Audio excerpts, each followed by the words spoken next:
Lorsqu'Iman Dubois, une diplômée en linguistique travaillant comme serveuse à Paris, rencontre Lee Jae-hyun, un PDG coréen milliardaire du secteur technologique, aucun d'eux ne s'attend à ce que leur monde entre en collision de la plus belle des manières. Ce qui commence comme une rencontre fortuite dans un restaurant haut de gamme devient un voyage d'amour, de découverte culturelle et la quête du courage de choisir sa propre voie. Alors que Jae-hyun tente de l'impressionner avec des mots coréens qu'il pense qu'elle ne comprendra pas, la réponse fluide d'Iman change tout entre eux. C'est une histoire sur le dépassement des barrières, le rapprochement des cultures et la preuve que le véritable amour ne connaît pas de frontières. La cuisine du Palais des Saveurs bourdonnait d'activité alors que les serveurs entraient et sortaient avec des plats fumants d'inspiration coréenne. Iman Dubois noua son tablier autour de sa taille fine et vérifia son apparence dans le petit miroir près des casiers du personnel. À 26 ans, elle avait le genre de beauté qui ne demandait pas beaucoup d'efforts, une peau mate chaleureuse, des yeux expressifs et un sourire qui illuminait tout son visage. « Tu as entendu ?» Marie, une autre serveuse, attrapa le bras d'Iman avec excitation. « Lee Jae-hyun vient ce soir. Le Lee Jae-hyun. » Iman haussa un sourcil. « Et qui est-ce exactement ?» Les yeux de Marie s'écarquillèrent d'incrédulité. « L'un des célibataires les plus riches d'Asie, figure-toi. C'est ce PDG coréen de la tech. Tu sais, celui qui est toujours dans les magazines économiques. Sa famille possède Lee Tech Industries. Eh bien, il met quand même son pantalon une jambe après l'autre, dit Iman avec un haussement d'épaule. Elle travaillait dans ce restaurant chic de Paris depuis assez longtemps pour savoir que les riches et célèbres n'étaient que des gens, souvent des gens difficiles qui s'attendaient à un traitement spécial. « Ma fille, quand tu le verras, tu comprendras », se ventila Marie de manière dramatique. Et il reste à Paris pendant 1 mois entier pour affaires. Le directeur du restaurant, M. Martin, frappa dans ses mains pour attirer l'attention de tous. « Écoutez bien, tout le monde, nous avons un VIP ce soir. Monsieur Lee a réservé notre meilleure table, et je veux que tout soit parfait. Iman, ce sera vous qui servirez sa table. »« Pourquoi moi ?» demanda Iman, surprise. « Parce que vous êtes notre meilleure serveuse, et que vous ne vous laissez pas impressionner, » répondit simplement M. Martin. Iman hocha la tête, bien qu'à l'intérieur elle ressentit un frisson de nervosité. Non pas à cause de l'identité du client, mais parce qu'elle savait comment ce type d'homme la regardait, comme si elle n'était qu'un joli visage de plus, pas quelqu'un avec des rêves et un diplôme universitaire qui prenait la poussière. Ce que personne au restaurant ne savait, c'est qu'Iman parlait couramment le coréen. Elle avait étudié la linguistique à la Sorbonne et avait passé 1 an à Busan pendant ses études. Sa grand-mère lui avait toujours dit que connaître la langue d'une autre personne, c'était comme avoir une fenêtre secrète sur son âme. Mais Iman avait appris que la plupart des gens ne prenaient jamais la peine de regarder au-delà de ce qu'ils s'attendaient à voir. À 8 heures pile, une élégante voiture noire s'arrêta devant le restaurant. Tout le personnel sembla retenir son souffle lorsque la porte s'ouvrit. Lee Jae-hyun entra comme s'il était chez lui, ce qui, étant donné sa fortune, était probablement vrai. Iman dut admettre que Marie n'exagérait pas. Jae-hyun était frappant, grand, avec des épaules larges, ses cheveux noirs parfaitement coiffés, portant un costume qui coûtait probablement plus que ce qu'elle gagnait en 3 mois. Mais ce furent ses yeux qui attirèrent son attention, sombres et intelligents, pourtant étrangement solitaires. « Bonsoir, Monsieur Lee », le salua M. Martin avec une légère courbette. « Nous sommes honorés de vous avoir parmi nous ce soir. » Jae-hyun hocha la tête, le reconnaissant à peine. Ses yeux balayèrent le restaurant avec un détachement froid. Il y était habitué. Le traitement spécial, les sourires nerveux, les gens qui essayèrent de l'impressionner. « Par ici, s'il vous plaît », dit Iman professionnellement, le conduisant à la table d'angle privée qui avait été préparée. Alors qu'elle lui tendait le menu, leurs doigts se frôlèrent brièvement. Jae-hyun leva les yeux vers elle, la voyant vraiment pour la première fois. Quelque chose vacilla dans ses yeux, de l'intérêt peut-être. « Puis-je vous apporter quelque chose à boire pour commencer ?» demanda Iman, maintenant son sourire professionnel. Jae-hyun l'étudia un instant de plus que nécessaire. Puis, en coréen, il dit « Vous êtes la plus belle femme que j'ai vue depuis mon arrivée dans cette ville. Peut-être aimeriez-vous me rejoindre pour un verre après la fin de votre service ?» Il parlait avec la confiance d'un homme à qui l'on ne refusait jamais rien, supposant clairement qu'elle ne comprendrait pas un mot. L'expression d'Iman ne changea pas. Elle pencha légèrement la tête, comme si elle était confuse. Puis, dans un coréen parfait, elle répondit « Il ne faudrait pas dire des choses comme ça, à moins d'être prêt à les penser vraiment. » Le choc sur le visage de Jae-hyun fut inestimable. Sa bouche s'ouvrit réellement, et pendant un instant il parut complètement désemparé. Iman continua en anglais. « Notre chef recommande le bulgogi avec le riz frit au kimchi. La carte des vins est à la dernière page. » Et sur ce, elle tourna les talons et s'éloigna, sentant ses yeux la suivre à chaque pas. Dans la cuisine, Marie lui attrapa le bras. « Qu'est-ce qui s'est passé? On aurait dit que tu l'avais giflé. » Iman rit. « Disons simplement que ce grand ponte a eu une petite surprise. » Tout au long de la soirée, Iman servit Jae-hyun avec une courtoisie professionnelle. Il continuait de la regarder avec un nouvel intérêt, son choc précédent remplacé par de la curiosité. Lorsqu'elle lui apporta son plat principal, il lui parla en anglais cette fois. « Où avez-vous appris à parler coréen si bien ?» demanda-t-il. « J'ai étudié la linguistique à l'université. J'ai vécu 1 an à Busan, répondit-elle simplement. « La plupart des gens ne me surprennent pas, dit Jae-hyun. « Vous, oui. C'est censé être un compliment ?» demanda Iman. « Ça l'est.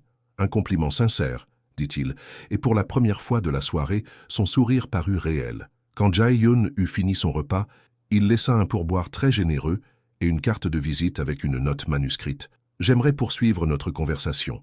Veuillez m'appeler. » Marie sautait pratiquement de joie. « Tu vas l'appeler ?» Iman regarda la carte pensivement. « Probablement pas. Tu es folle? Il est magnifique, t'es riche.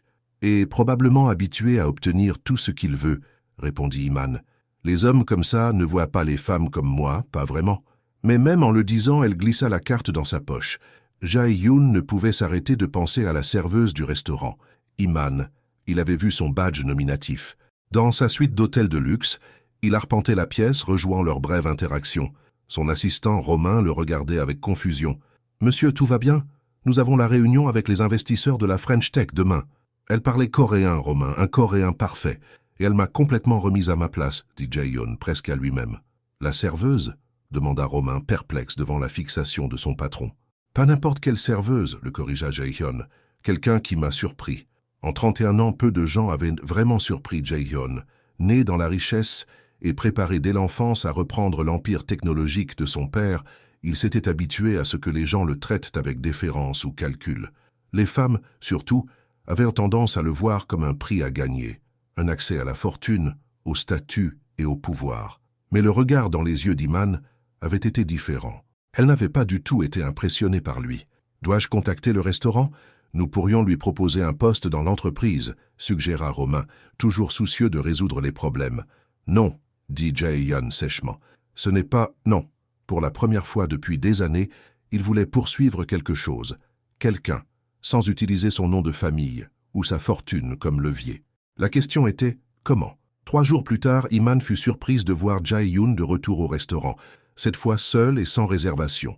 Le restaurant était bondé et toutes les tables étaient occupées. « Je suis désolé, monsieur Lee, » s'excusa monsieur Martin abondamment. « Si nous avions su que vous veniez, nous aurions gardé notre meilleure table. »« Ça va, » dit Jae-hyun. « J'attendrai. » Monsieur Martin semblait sur le point de s'évanouir à l'idée de faire attendre le milliardaire. « Peut-être pourrions-nous demander à une autre table de se déplacer ? » « Pas besoin, » insista Jae-hyun. « Je peux attendre comme tout le monde. » Iman, qui passait avec un plateau de boissons, croisa son regard.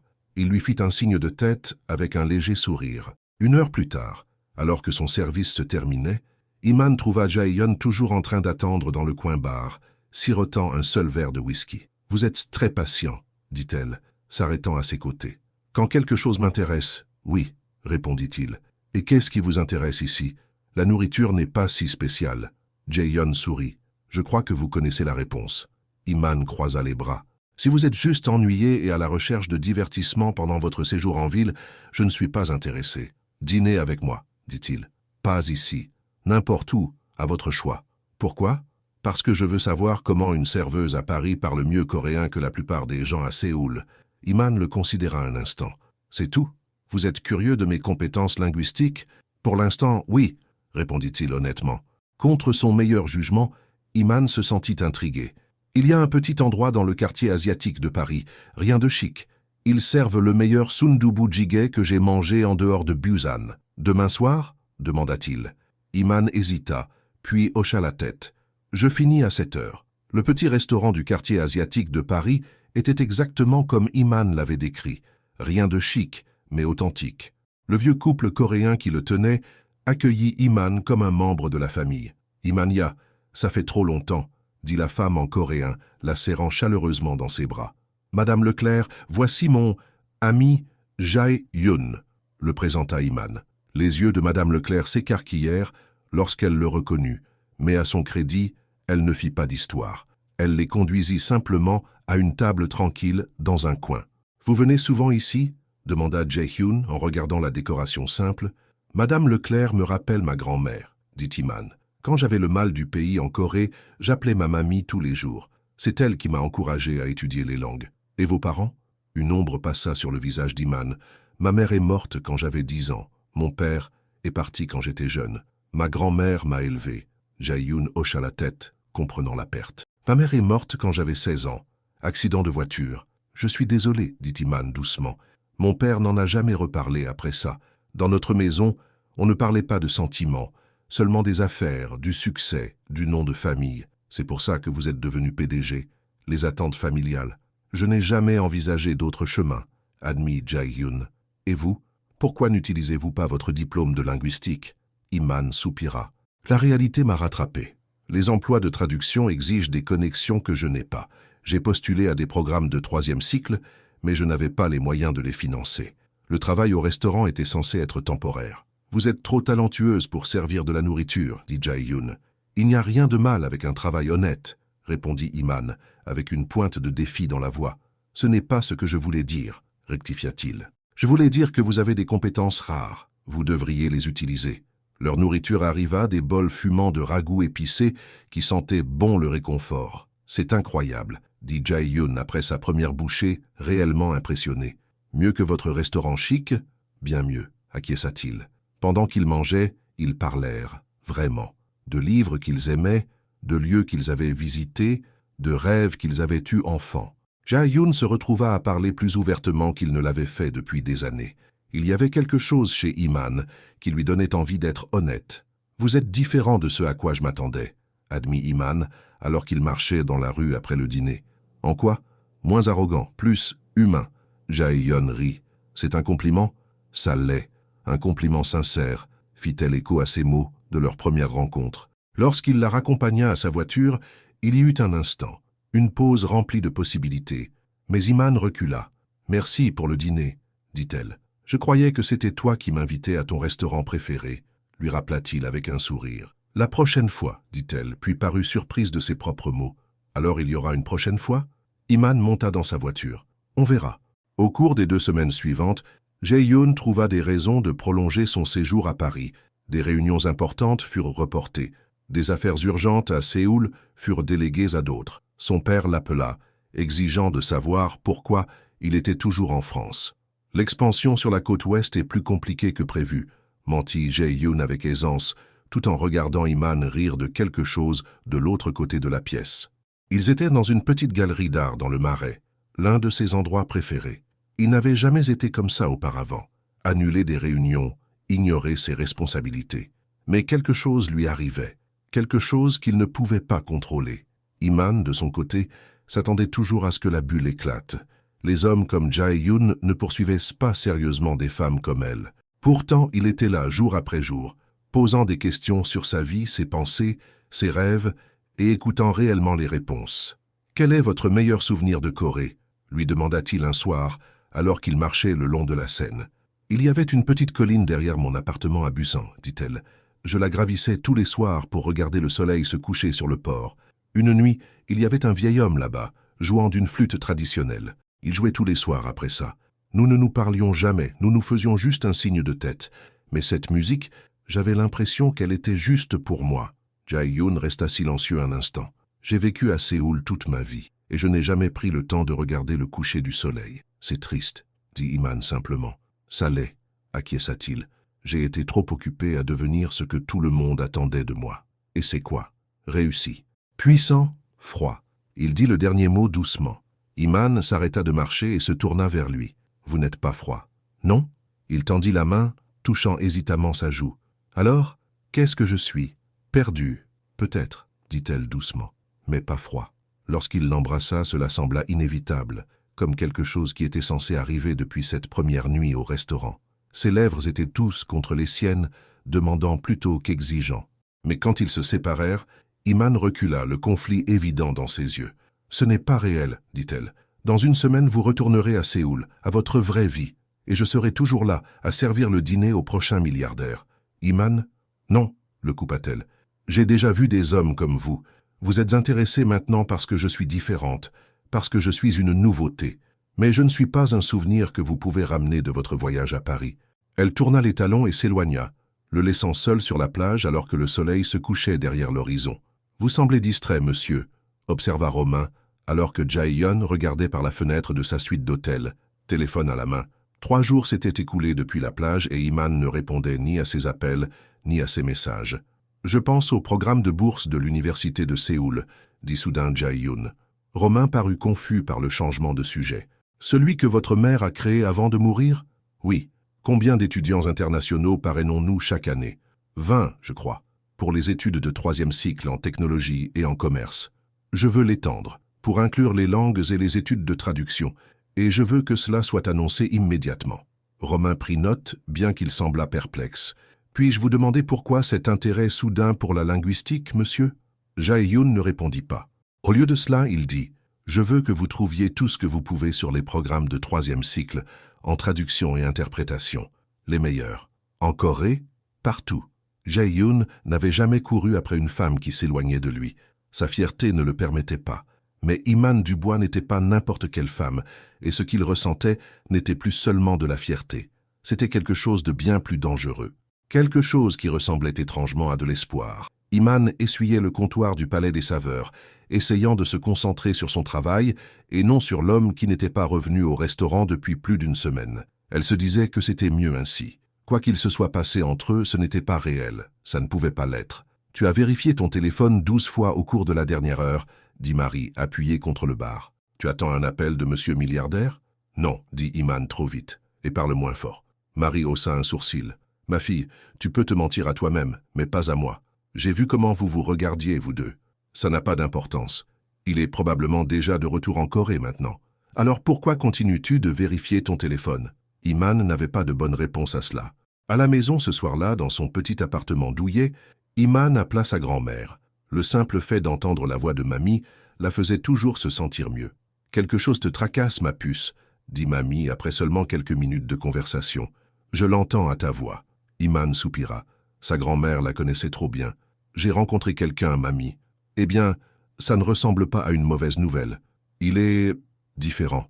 Il ne vient pas de mon monde. Ça depuis quand les mondes comptent-ils quand les cœurs sont en jeu ? Demanda simplement mamie. Il est riche, mamie, genre riche avec un jet privé, et coréen, et il retourne à Séoul pour diriger l'entreprise de sa famille. Et alors ? Pressa mamie. Et alors quoi ? Nous sommes de planètes différentes. Ça ne marcherait jamais. Dit mamie, de cette voix qui disait qu'Iman passait à côté de quelque chose d'évident. T'ai-je déjà raconté comment j'ai rencontré ton grand-père ? Seulement 100 de fois. Iman sourit malgré elle. Alors tu te souviens qu'il était musicien de jazz et que mon pasteur de père pensait que le jazz était la musique du diable. Des mondes différents, ma puce. C'était différent. L'amour est toujours différent. C'est ce qui en fait l'amour, dit mamie. La question n'est pas de savoir si vous venez du même monde. C'est de savoir si vous êtes assez courageux pour en construire un nouveau ensemble. Après avoir raccroché, Iman resta assise, regardant son téléphone. Il y avait 6 appels manqués de Jae-hyun et plusieurs messages textes qu'elle n'avait pas ouverts. Avec une profonde inspiration, elle les lut enfin. « S'il vous plaît, parlez-moi. Je suis toujours à Paris. Je ne pars pas encore. Je comprends pourquoi vous êtes parti. Mais vous vous trompez sur une chose. C'est réel pour moi. Le dernier message était arrivé il y a juste 1 heure. Je serai à notre banc sur la plage au coucher du soleil. S'il vous plaît, venez. » Iman regarda l'horloge. Le coucher du soleil était dans 45 minutes. Elle attrapa ses clés et courut dehors. Jae-hyun était assis sur le banc en bois, regardant le soleil descendre vers l'horizon. Il vérifia de nouveau sa montre. Il était assis là depuis 1 heure déjà, espérant contre toute attente qu'Iman viendrait. Son téléphone sonna. C'était son père qui appelait. Encore une fois, il refusa l'appel. Romain l'avait pressé de retourner à Séoul. Le conseil d'administration commençait à s'impatienter. Il y avait des rumeurs sur son absence prolongée. Mais pour une fois dans sa vie, Jae-hyun ne se souciait pas de l'entreprise ni de ses responsabilités. Il se souciait de la femme qu'il avait regardée et avait vu quelque chose de plus que sa richesse ou son pouvoir, qui avait vu en lui Jae-Yoon, l'homme derrière le titre de PDG. Le soleil touchait presque l'eau maintenant. Elle ne viendrait pas. Il aurait dû le savoir. Il se leva, brossant le sable de son pantalon, quand il entendit quelqu'un l'appeler. « Jae-Yoon !» Iman courait sur la plage vers lui, ses cheveux flottant au vent.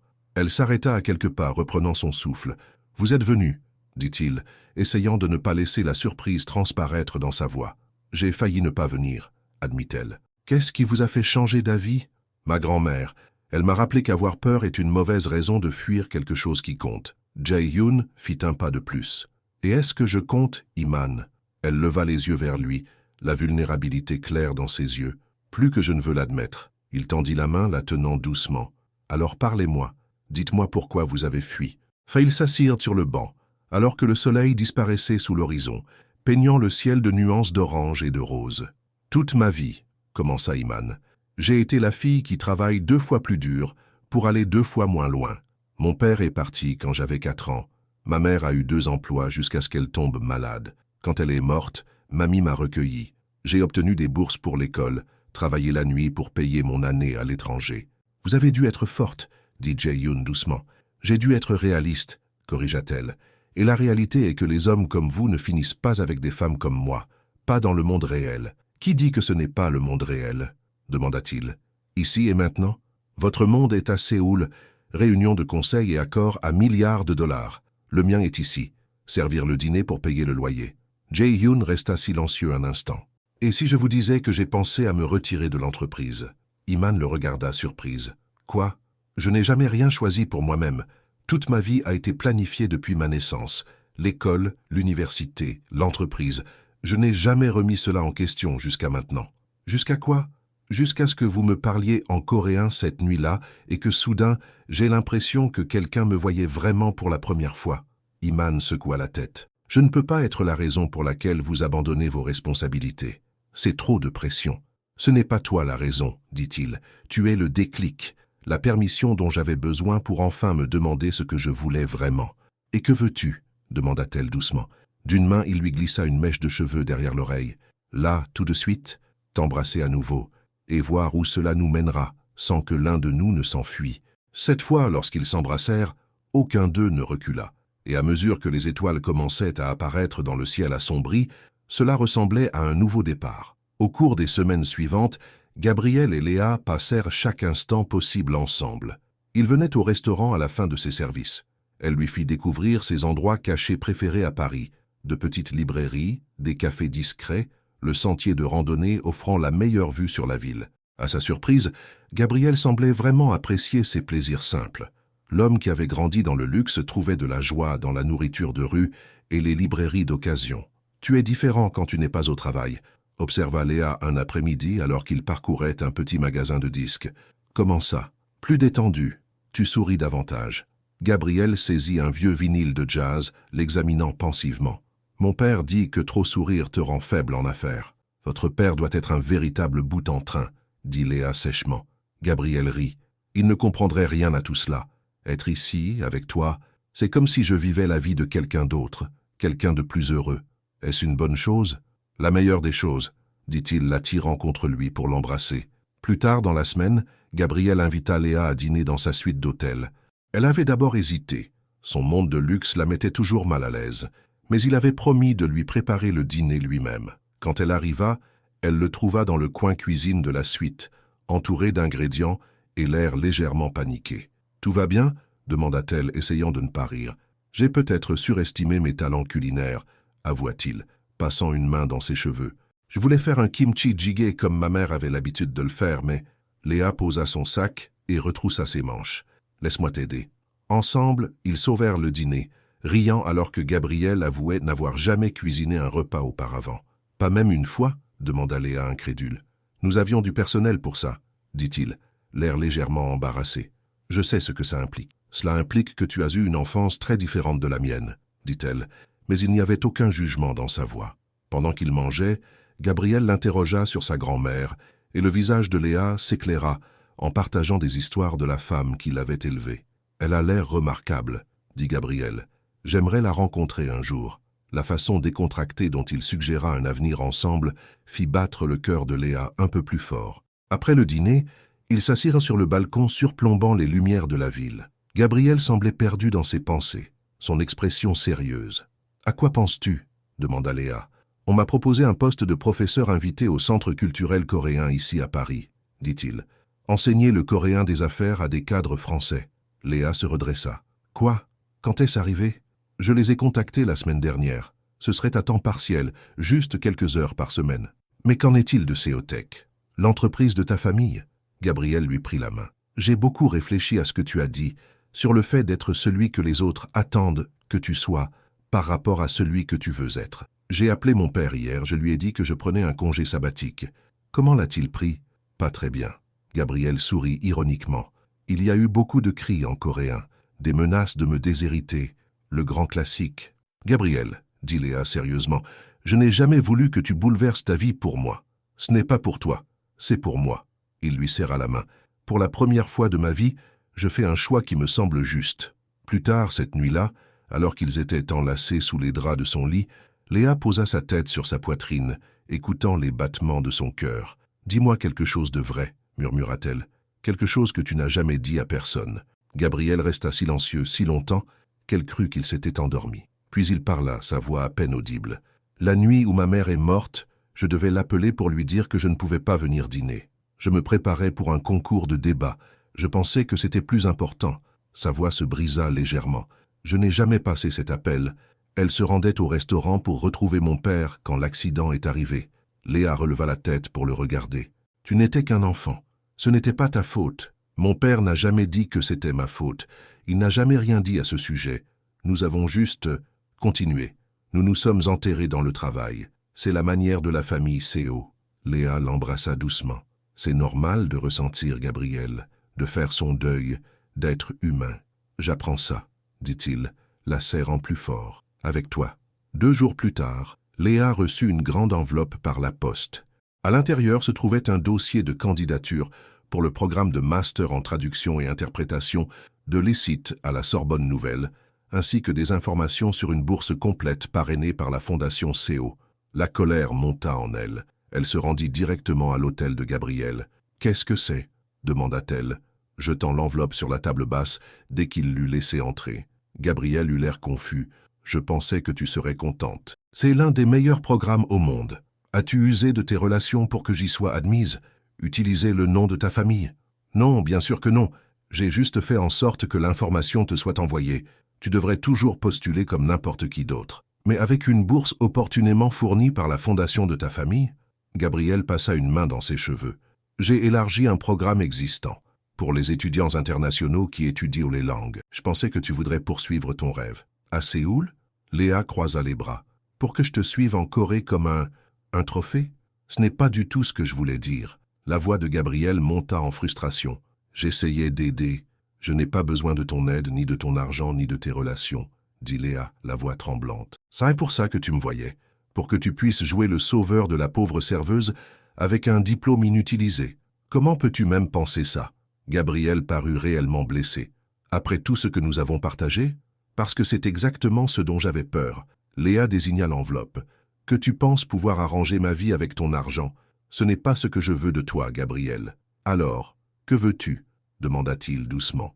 La question resta en suspens entre eux. « Je veux… » Léa lutta pour trouver les mots. « Je veux savoir que ce qui est entre nous est réel, que cela concerne qui nous sommes, pas ce que tu peux me donner ou ce que je représente pour toi. Je ne veux pas être ta petite amie exotique ou ton cas de charité. Tu n'as jamais été l'une ou l'autre de ces choses pour moi, » dit Gabriel, s'approchant. « Dès cette première nuit, tu as été la femme qui voit au-delà de toutes les apparences pour atteindre le vrai moi. Sais-tu à quel point c'est rare dans ma vie? Alors pourquoi ça ?»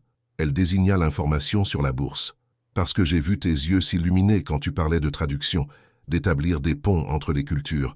Je voulais aider à rendre cela possible, mais à tes conditions, dans ton monde. » Gabriel soupira. « Je n'y ai pas pensé de cette façon.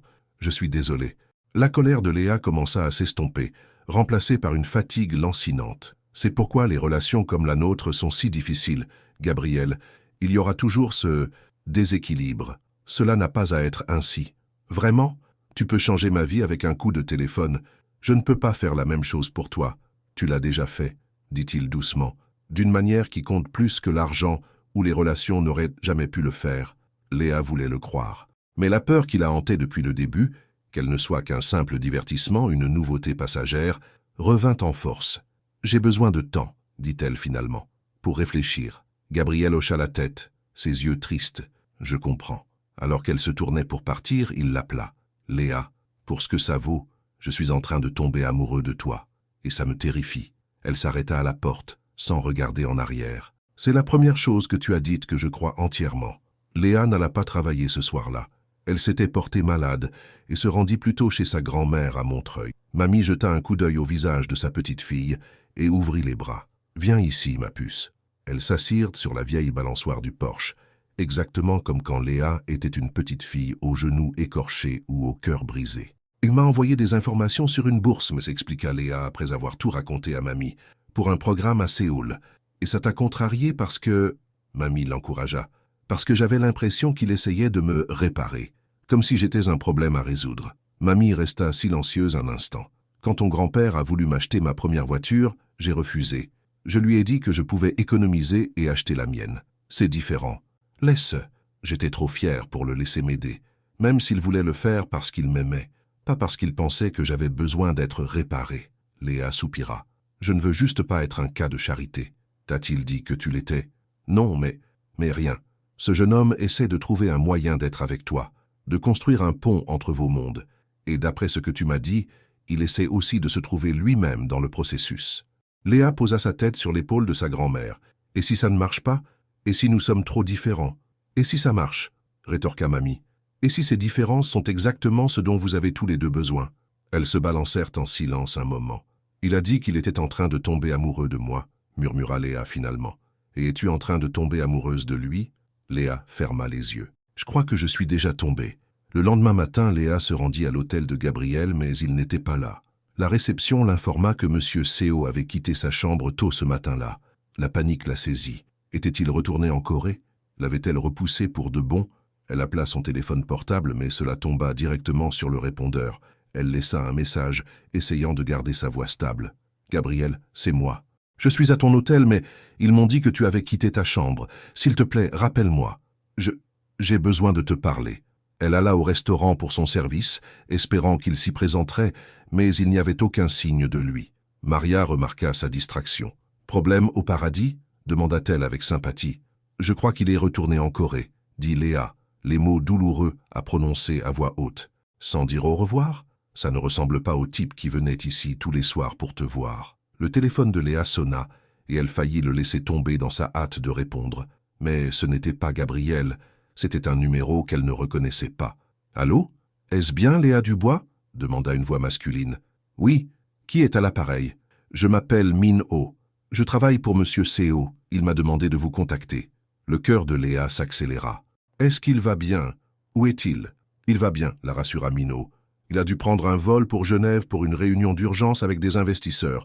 Il m'a demandé de vous dire qu'il serait de retour à Paris demain soir. » Un soupir de soulagement la submergea. « Merci de me le faire savoir. Aussi, il m'a demandé de vous donner une adresse. Il aimerait que vous le rejoigniez là-bas demain au coucher du soleil, si possible. » Min-ho lui donna une adresse sur les hauteurs de Nice qu'elle ne reconnaissait pas. Elle l'écrivit, curieuse. « Pouvez-vous me dire de quoi il s'agit? Je crains que M. Seo ne m'ait demandé de ne pas en dire plus. Juste que c'est important. » Après avoir raccroché, Léa fixa l'adresse. Que préparait Gabriel? Le soir suivant, Léa roula vers Nice, suivant son GPS jusqu'à l'adresse que Min-ho lui avait donnée. Cela la conduisit à un chemin privé qui serpentait sur une colline surplombant la Méditerranée.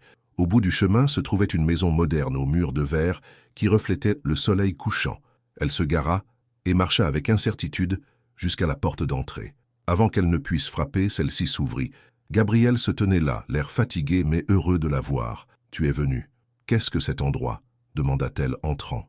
La maison était aménagée avec sobriété mais magnifique, avec un plan ouvert et des vues imprenables sur la mer depuis chaque fenêtre. « Je l'ai acheté hier », dit simplement Gabriel. Léa le fixa. « Tu as acheté une maison? Comme ça? J'avais besoin d'un endroit où rester. »« Les hôtels existent pour ça, fit-elle remarquer. » Gabriel sourit. « Les hôtels sont temporaires. Je ne cherche plus le temporaire, Léa. » Il la conduisit à travers la maison jusqu'à une grande terrasse faisant face à l'ouest, où le soleil commençait à se coucher sur la Méditerranée. Une petite table était dressée pour le dîner, avec des bougies attendant d'être allumées.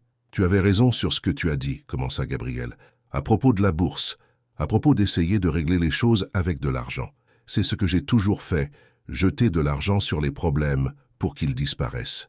Je ne suis pas un problème à résoudre, dit Léa doucement. Non, tu ne l'es pas. Tu es la femme qui m'a appris que certaines choses ne s'achètent pas, comme la confiance ou le respect. Il lui prit la main. Ou l'amour. Gabriel, s'il te plaît, laisse-moi finir. Je suis bien allé à Genève hier, mais pas seulement pour les investisseurs. J'ai rencontré le département de traduction de l'ONU. Ils ont un programme de stage pour les étudiants en master, à Paris. Les yeux de Léa s'écarquillèrent. Le bureau de l'ONU ici? Gabriel hocha la tête.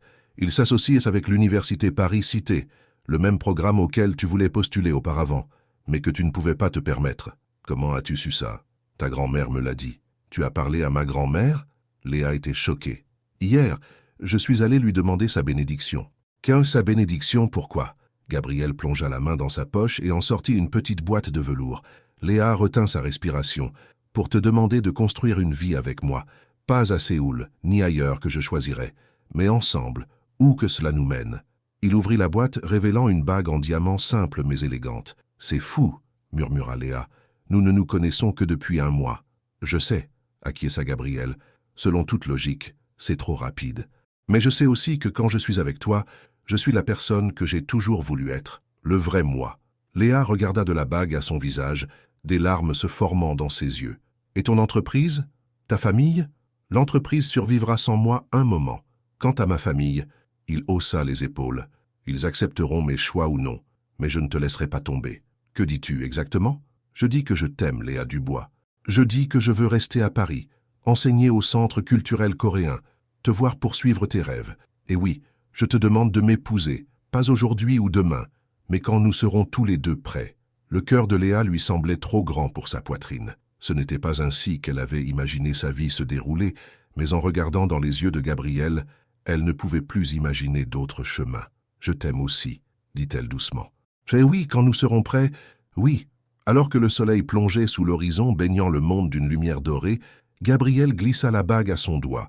Elle lui allait parfaitement. « Ta grand-mère a aidé pour la taille », expliqua-t-il avec un sourire. Léa rit à travers ses larmes. « Tu as vraiment pensé à tout. »« Pas à tout, » admit-il. « Je n'ai aucune idée de ce qui va se passer ensuite. » Elle se pencha pour l'embrasser. « On le découvrira ensemble, dans ta langue, dans la mienne, ou en silence. » Alors que l'obscurité tombait, ils restèrent sur la terrasse, faisant des projets pour un avenir qu'aucun d'eux n'aurait pu imaginer 1 mois auparavant. La nuit était remplie de possibilités, et pour une fois, tous deux n'avaient pas peur de ce que le lendemain pourrait apporter.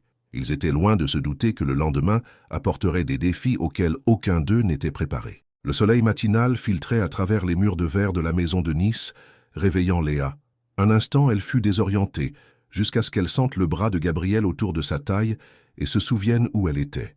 Elle regarda la bague à son doigt, croyant encore à peine aux événements de la nuit précédente. « Bonjour », murmura Gabriel, l'attirant plus près. « Bonjour », répondit-elle, se tournant pour lui faire face. « Est-ce réel? Venons-nous vraiment de nous fiancer après nous être connus 1 mois ?» Il sourit, les yeux encore lourds de sommeil. « Des doutes déjà? »« Non, » dit-elle honnêtement. « Je me demande juste si nous sommes fous. »« Probablement, » acquiesça-t-il, l'embrassant sur le front. « Mais j'ai passé toute ma vie à être raisonnable. Je préfère la folie. » Ils passèrent la matinée à parler de leur avenir. La candidature de Léa au programme de master de l'université Paris-Cité, en partenariat avec l'ONU, le poste d'enseignement de Gabriel au Centre culturel coréen, et s'il devait vivre dans la maison de Nice ou trouver quelque chose de plus petit, de plus modeste. « Cet endroit est magnifique, » dit Léa, regardant la vue sur l'océan, « mais il ressemble à ton monde, pas le mien. Cela pourrait être notre monde, » suggéra Gabriel. « Mais si tu préfères autre chose, nous pouvons chercher ensemble. Peut-être quelque part entre une villa de milliardaire sur la côte et mon petit appartement ?» Léa rit. Gabriel hocha la tête, sérieux malgré son ton taquin. « Tout ce qui te met à l'aise, je veux que tu te sentes comme une partenaire égale dans cette relation, Léa. Ton avis compte autant que le mien. » Elle l'embrassa, touchée par sa compréhension. « Je dois rentrer chez moi me changer avant le travail. Tu passeras au restaurant plus tard ?»« En fait, » dit Gabriel, « j'espérais que tu envisagerais de démissionner. » Léa se recula, fronçant légèrement les sourcils. « Démissionner? Pourquoi ?» pour que tu puisses te concentrer sur ta candidature au master, et parce que tu n'as plus besoin de faire la serveuse. Une attitude défensive familière monta en Léa. Parce que tu prendras soin de moi financièrement? Gabriel soupira. Ça a mal sonné. Je voulais juste dire que si tu veux te concentrer sur tes études, tu le pourrais. Mais si tu veux continuer à travailler, bien sûr, c'est ton choix. Léa s'adoucit. Je sais que tu as de bonnes intentions, mais je dois le faire à ma manière. Je me suis débrouillé seul depuis mes 18 ans, et cela ne changera pas du jour au lendemain. Bague ou pas bague. Je comprends, dit Gabriel, bien que son expression suggérait qu'il ne comprenait pas entièrement. Je respecte ton indépendance. C'est l'une des choses que j'aime chez toi. Alors que Léa conduisait vers son appartement, elle réfléchit à la véritable différence de leur monde. Pour Gabriel, quitter un emploi était une décision simple. Il n'avait jamais eu à se soucier de payer le loyer ou de faire les courses, mais elle reconnut aussi qu'il essayait de comprendre son point de vue, ce qui comptait plus qu'il ne le réalisait probablement. Ce soir-là, à l'Odyssée culinaire, Léa servait une grande table lorsque M. Dubois la fit appeler dans son bureau. « Il y a quelqu'un qui veut vous voir, » dit-il, l'air mal à l'aise. « Il attend dans la salle à manger privée. »« Qui est-ce » demanda Léa confuse. Il n'a pas donné son nom, mais il est arrivé dans une limousine avec des plaques diplomatiques. Un frisson d'appréhension parcourut Léa. Elle se dirigea vers la salle à manger privée, se doutant déjà de qui l'attendait. Quand elle ouvrit la porte, elle trouva un homme coréen plus âgé, assis avec une raideur impeccable à la table. Ses cheveux étaient argentés aux tempes et il portait un costume impeccablement taillé.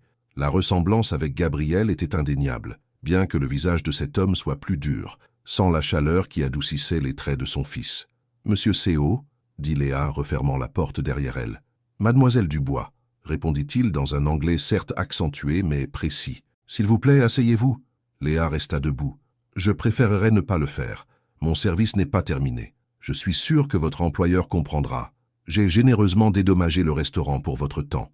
L'étalage décontracté de richesse et de pouvoir, acheter son temps sans son consentement, fit que la mâchoire de Léa se serra. Mais elle s'assit en face de lui, déterminée à rester calme. « Comment m'avez-vous trouvé » demanda-t-elle. « Trouver des gens est rarement difficile quand on a des ressources, » dit M. Seo d'un ton négligent. « Je suis venu à Paris dès que j'ai reçu des nouvelles de la décision impulsive de mon fils. Laquelle? Rester en France? Quitter l'entreprise?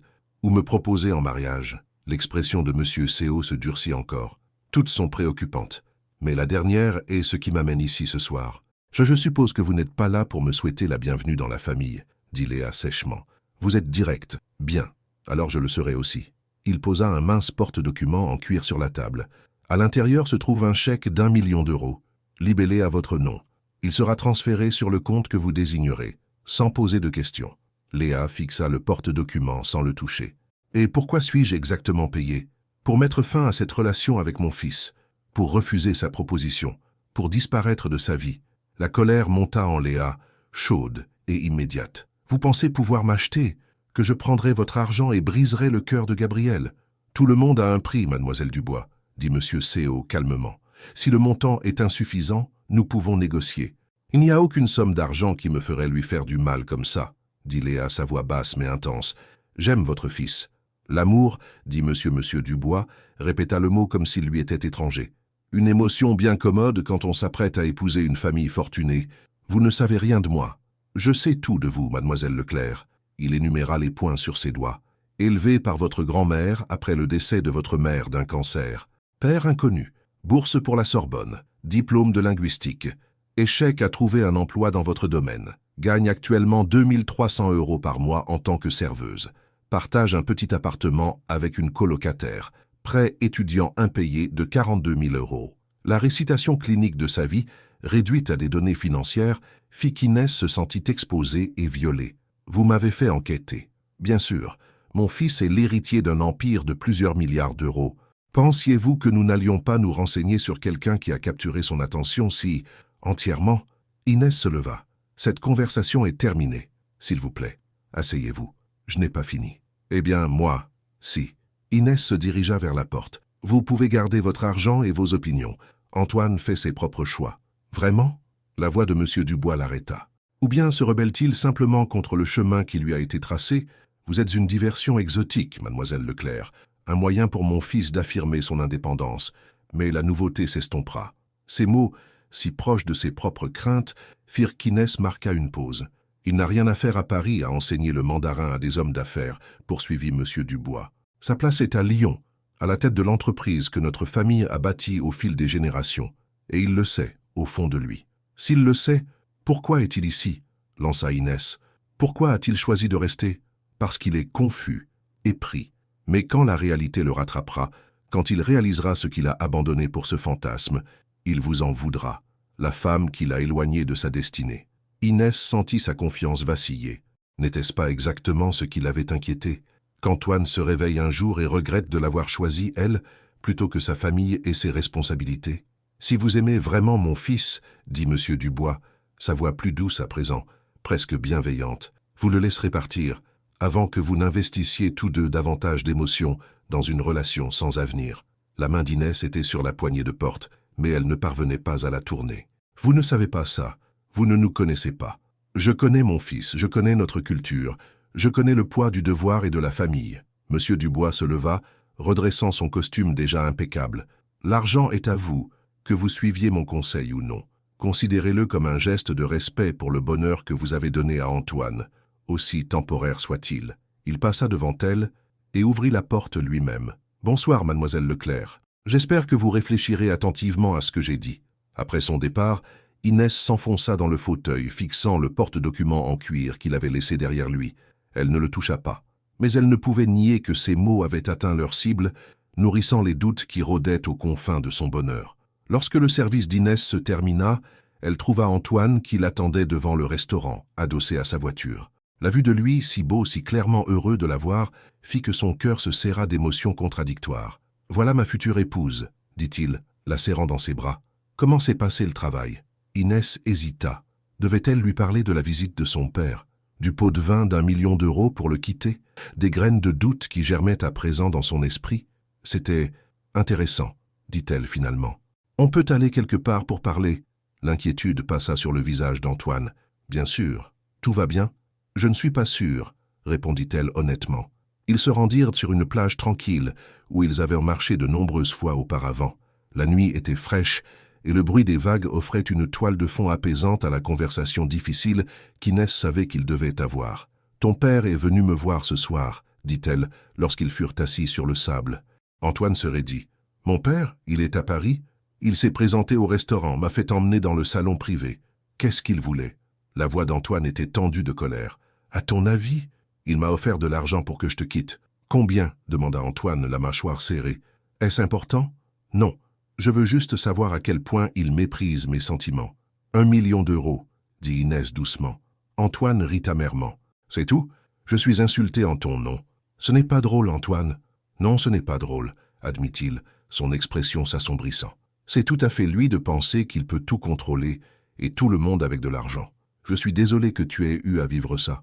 Il a dit d'autres choses aussi, » continua Inès, traçant des motifs dans le sable avec son doigt, « que je ne suis qu'une nouveauté pour toi, que tu m'en voudras quand l'engouement s'estompera. » Antoine prit sa main, calmant son mouvement nerveux. « Ce sont ses craintes, pas les miennes.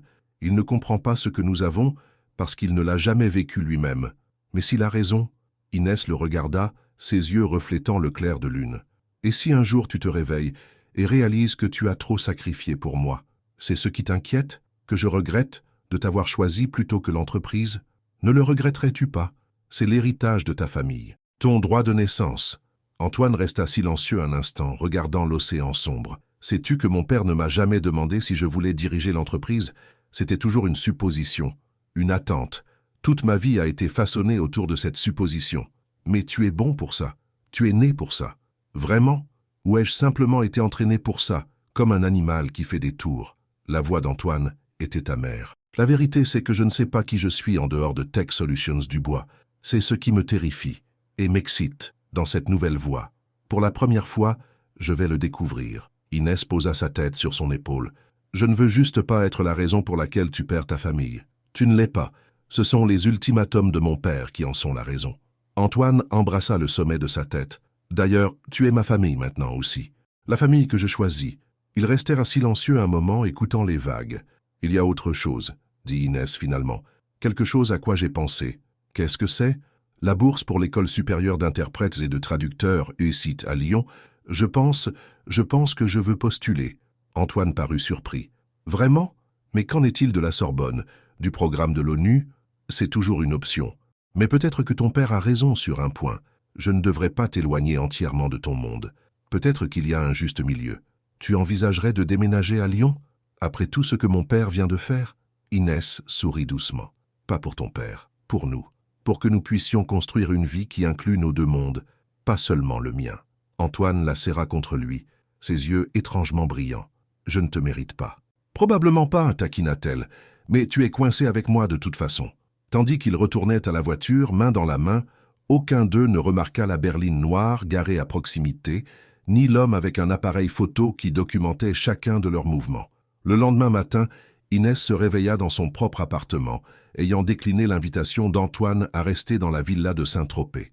Après la visite de son père, elle avait besoin d'espace pour réfléchir, et Antoine avait respecté cela même s'il ne le comprenait pas entièrement. Elle préparait du café lorsque son téléphone sonna. C'était Marie. « Tu as vu ?»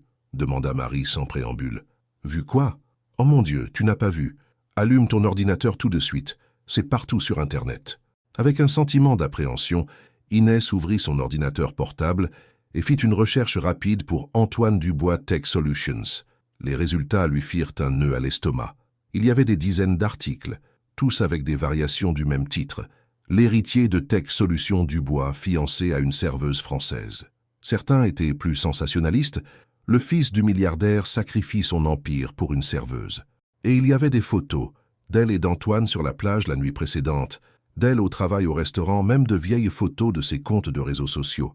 Un article particulièrement intrusif donnait des détails sur ses antécédents familiaux, sa situation financière et des citations de sources proches de la famille Dubois, exprimant des inquiétudes sur l'état mental d'Antoine. Alors qu'elle défilait les pages avec horreur, son téléphone sonna de nouveau. Cette fois, c'était Antoine. « Je suis tellement désolé, dit-il immédiatement.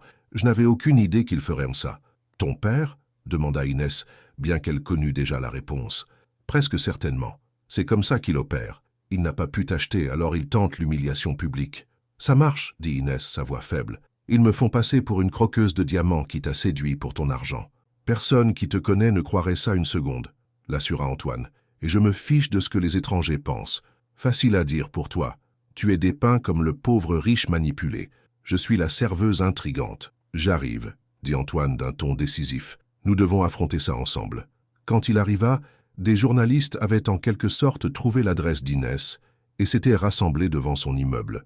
Antoine dut se frayer un chemin à travers eux pour entrer, ignorant leurs questions criées. Quand Inès ouvrit sa porte, il la serra fort dans ses bras. « Tu vas bien ?»« Pas vraiment, » admit-elle. « Je viens d'être licenciée. »« Quoi ? Pourquoi ?» Monsieur Martin a appelé. Il a dit que le restaurant ne pouvait pas gérer l'attention médiatique et qu'il ne pouvait pas avoir leurs serveuses devenant des célébrités de la presse à scandale. Elle rit sans humour. « Alors ton père a eu ce qu'il voulait, après tout.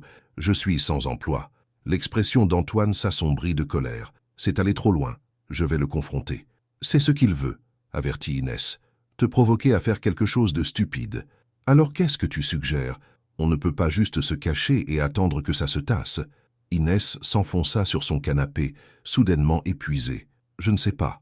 Ma vie n'a jamais été étalée sur Internet auparavant. » Antoine s'assit à côté d'elle, prenant sa main. « La mienne, oui, plusieurs fois. C'est intrusif et cruel, mais ça passe. Les gens trouveront une nouvelle histoire à laquelle s'accrocher. Et en attendant, je ne peux même pas quitter mon appartement sans être harcelé. On pourrait partir un moment, suggéra Antoine. J'ai un chalet à Chamonix, où on pourrait aller en Europe. S'enfuir ne résoudra rien, soupira Inès. Et j'ai besoin de trouver un nouveau travail. Car tu n'as pas... commença Antoine, puis s'arrêta en voyant l'expression d'Inès. Pardon, vieilles habitudes. Ils restèrent silencieux un instant, sentant tous deux le poids de ce nouveau défi. Il y a une autre option, dit Antoine finalement. On pourrait affronter ça de front, faire une interview, raconter notre histoire selon nos propres termes. Avec qui? Un de ces tabloïds? Non, avec quelqu'un de réputé, quelqu'un qui sera juste. Inès considéra l'idée. Est-ce que ça aiderait? Ou juste ajouter de l'huile sur le feu? Cela pourrait réorienter le récit. En ce moment, il te dépeigne comme une croqueuse de diamants intrigante et moi comme un idiot. Nous pouvons leur montrer la vérité, que nous sommes deux personnes qui sont tombées amoureuses malgré nos origines différentes, pas à cause d'elles. Ce n'était pas une solution parfaite, mais c'était mieux que de se cacher. D'accord, accepta Inès. Mais j'ai une condition. Laquelle? Après l'interview, on s'occupe de ton père, ensemble. Ça ne peut pas continuer. Antoine hocha la tête d'un air sombre. Ensemble. 2 jours plus tard, Inès et Antoine étaient assis dans le salon de la villa de Saint-Tropez, face à une journaliste respectée d'un grand magazine d'information. L'interview avait été organisée par Marc, qui avait des connexions dans le monde des médias. « Merci à vous deux d'avoir accepté cette interview », dit la journaliste Catherine Mercier, tandis que son photographe s'installait. « Je sais que cette semaine a été difficile pour vous. »« C'est un euphémisme », dit Inès avec un sourire contrit. « Commençons par le début », suggéra Catherine. « Comment vous êtes-vous rencontrés ?» Antoine regarda Inès, la laissant prendre les devants. Elle raconta leur première rencontre au restaurant, y compris comment il l'avait draguée en mandarin, ne s'attendant pas à ce qu'elle comprenne. « Et vous avez compris ?» demanda Catherine. « Chaque mot, » confirma Inès. « J'ai une maîtrise en linguistique de la Sorbonne, avec une spécialisation en mandarin. J'ai passé 1 an à étudier à Marseille pendant mes études. Donc vous n'êtes pas juste une serveuse, nota Catherine, regardant ses notes. Bien qu'il n'y aurait rien de mal si vous l'étiez. J'étais serveuse, la corrigea Inès, jusqu'à ce que je sois licenciée à cause de l'attention médiatique. Mais oui, j'ai aussi un diplôme universitaire, et je prévoyais de poursuivre des études supérieures en traduction et interprétation. Et Antoine, vous êtes l'héritier de Tech Solutions Dubois, l'une des plus grandes entreprises technologiques d'Europe. Pourtant, vous avez décidé de prendre un congé sabbatique. Pourquoi? Antoine choisit ses mots avec soin. J'ai été préparé à diriger l'entreprise depuis que je suis enfant. Ce n'a jamais été un choix que j'ai fait pour moi-même. Rencontrer Inès m'a fait réaliser que je voulais explorer d'autres voies, au moins pour un temps. Donc il ne s'agit pas de rejeter votre famille ou leurs attentes. Il s'agit de découvrir qui je suis au-delà de ces attentes, expliqua Antoine. Mon père y voit une trahison, mais moi, j'y vois une évolution. Et qu'en est-il des allégations selon lesquelles votre relation évolue trop vite? Vous vous êtes fiancés après ne vous être connus qu'1 mois. Inès et Antoine échangèrent un regard. Quand on sait, dit Inès simplement. Mais nous ne nous précipitons pas vers l'hôtel. Nous avons le temps. Certains diront qu'une serveuse et un milliardaire ont trop de différences à surmonter. Comment réagissez-vous à cela? Les gens sont plus que leurs emplois ou leurs comptes en banque, dit Antoine fermement. Inès et moi nous connectons à un niveau plus profond. Nos valeurs, nos intérêts, notre vision de l'avenir. Et quelle est cette vision? Inès sourit. Nous sommes encore en train de la définir. Mais elle inclut que nous poursuivions tous deux des carrières qui nous passionnent, que nous soutenions les rêves de l'autre, et que nous trouvions un équilibre entre nos différents mondes. L'interview se poursuivit pendant 2 heures, couvrant tout, de leur premier rendez-vous à leurs espoirs pour l'avenir. À la fin, Catherine semblait réellement émue par leur histoire. « Une dernière question », dit-elle, les regardant tous les deux. « Ça qu'aimeriez-vous que les gens comprennent de votre relation? Qu'elle est réelle ?» dit Inès sans hésitation. « Pas un conte de fées ou un scandale, mais 2 personnes qui construisent quelque chose de significatif ensemble, malgré les obstacles. Et que l'amour ne dépend pas d'où l'on vient, ajouta Antoine, mais où l'on va ensemble. » Après le départ de Catherine et de son photographe, Inès s'effondra sur le canapé, épuisée émotionnellement. « Tu penses que ça va aider? »« Je pense que ça ne peut pas faire de mal, » dit Antoine, s'asseyant à côté d'elle. Catherine a semblé juste. Elle ne cherchait pas le sensationnalisme. « Maintenant, le plus difficile, » dit Inès. « Ton père. » Antoine hocha la tête d'un air sombre. « J'ai appelé Marc pendant que tu te changeais. Mon père loge à l'hôtel Le Bristol. Il a accepté de nous rencontrer pour dîner ce soir. » L'estomac d'Inès se noua d'anxiété. « Que ce soir? Je ne suis pas prête. »« Tu ne seras jamais prête à faire face à quelqu'un comme mon père, » dit Antoine doucement. « Mais plus vite nous le ferons, plus vite nous pourrons avancer. » Le salon privé de l'hôtel Le Bristol était élégamment aménagé avec un éclairage doux et un service discret. Jean-Luc Dubois, le père d'Antoine, était déjà assis à leur arrivée, l'air aussi imposant qu'Inès se le rappelait. « Père !» Antoine le salua d'une inclination formelle, ce que Jean-Luc reconnut d'un léger hochement de tête. « Mademoiselle Leclerc, » dit Jean-Luc, ses yeux froids l'évaluant. « Je vois que vous avez choisi de ne pas accepter mon offre. Je ne réagis pas bien aux menaces ou aux pots de vin, » répondit Inès, soutenant son regard fermement. Ils s'assirent, un silence inconfortable s'installant sur la table jusqu'à ce que le serveur prenne leur commande de boisson et reparte. « J'ai lu votre interview, » dit Jean-Luc finalement. « Un coup intelligent. Mais cela ne changera rien aux problèmes fondamentaux de cette situation. »« Et quels sont ces problèmes exactement ?» demanda Antoine, sa voix d'un calme trompeur. « Vous le savez très bien. Vous avez des responsabilités envers l'entreprise, envers notre nom de famille. Jeter tout cela pour un caprice romantique est enfantin et égoïste. C'est ce que tu penses que je fais? Que je suis égoïste? Comment appelleriez-vous cela d'autre? Vous avez été formé toute votre vie pour diriger Tech Solutions Dubois. Des millions de personnes dépendent des décisions que vous prendrez en tant que PDG. Et vous êtes prêt à compromettre tout cela, pourquoi? Parce que cette femme vous fait du bien? Inès sentit son tempérament monter, mais Antoine posa une main douce sur son bras, signalant qu'il voulait gérer cela. Je n'ai jamais remis en question vos décisions, père. Ni quand vous m'avez envoyé en internat à 12 ans, ni quand vous avez arrangé mes premières fiançailles avec la fille de votre partenaire commercial, ni quand vous avez décidé quelle université je fréquenterais ou quel poste j'occuperais dans l'entreprise. L'expression de Jean-Luc resta impassible. Parce que vous compreniez votre devoir. Non, le corrigea Antoine, parce que je voulais votre approbation. Je voulais que vous soyez fiers de moi, juste une fois. Mais j'ai enfin réalisé que cela n'arriverait pas, à moins que je ne devienne exactement comme vous. Et ce n'est plus un prix que je suis prêt à payer. Alors, au lieu de ça, vous allez jeter des générations de travail? Pourquoi faire?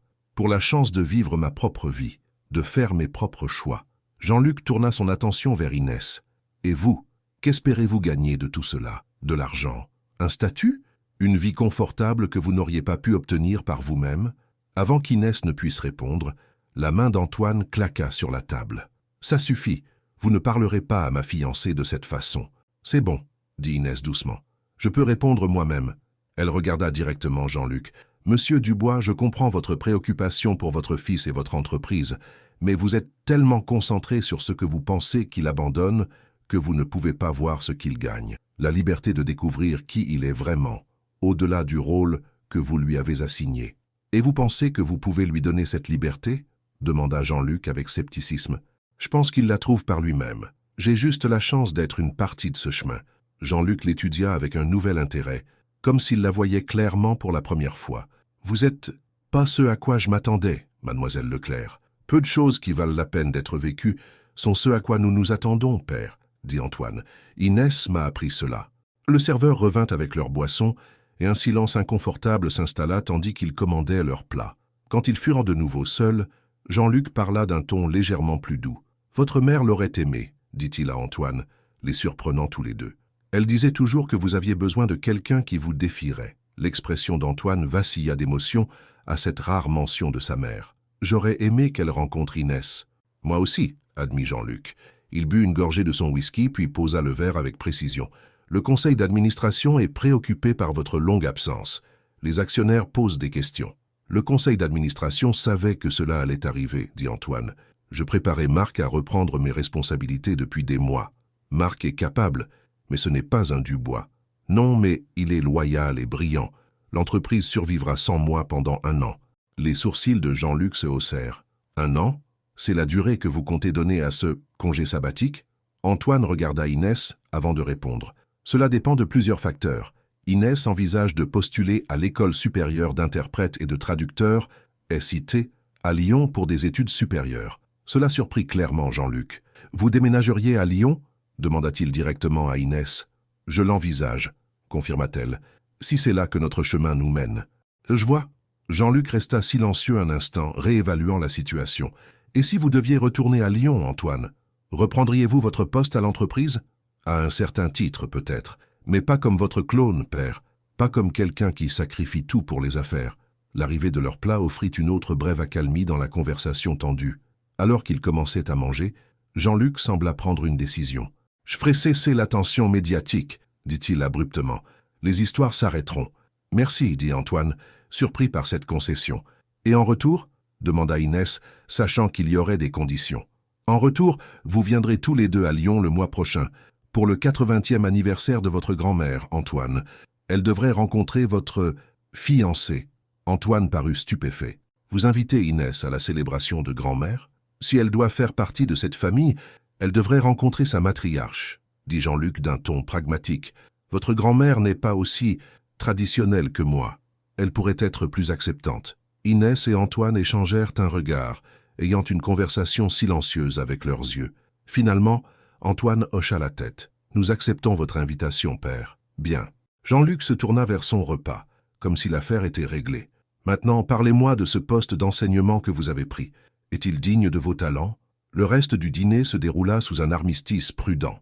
Étienne n'était pas exactement chaleureux, mais il écouta Antoine décrire son travail au centre culturel Jean Monnet et posa à Solange des questions précises sur ses études et ses aspirations professionnelles. À la fin de la soirée, une partie de la tension s'était apaisée, bien que Solange restât méfiante face à ce soudain changement d'attitude. Alors qu'ils quittèrent le restaurant, Étienne tira Antoine à part pour un aparté. Solange ne put entendre ce qui fut dit, mais lorsqu'Antoine la rejoignit, son expression était troublée. « Qu'a-t-il dit » demanda-t-elle tandis qu'ils marchaient vers leur voiture. « Il a dit que l'anniversaire de Mamie Odette n'était que le début, qu'il y aurait de nombreuses épreuves pour nous deux. » Des épreuves. Son mot, pas le mien. Antoine lui ouvrit la portière de la voiture, mais il a aussi dit autre chose.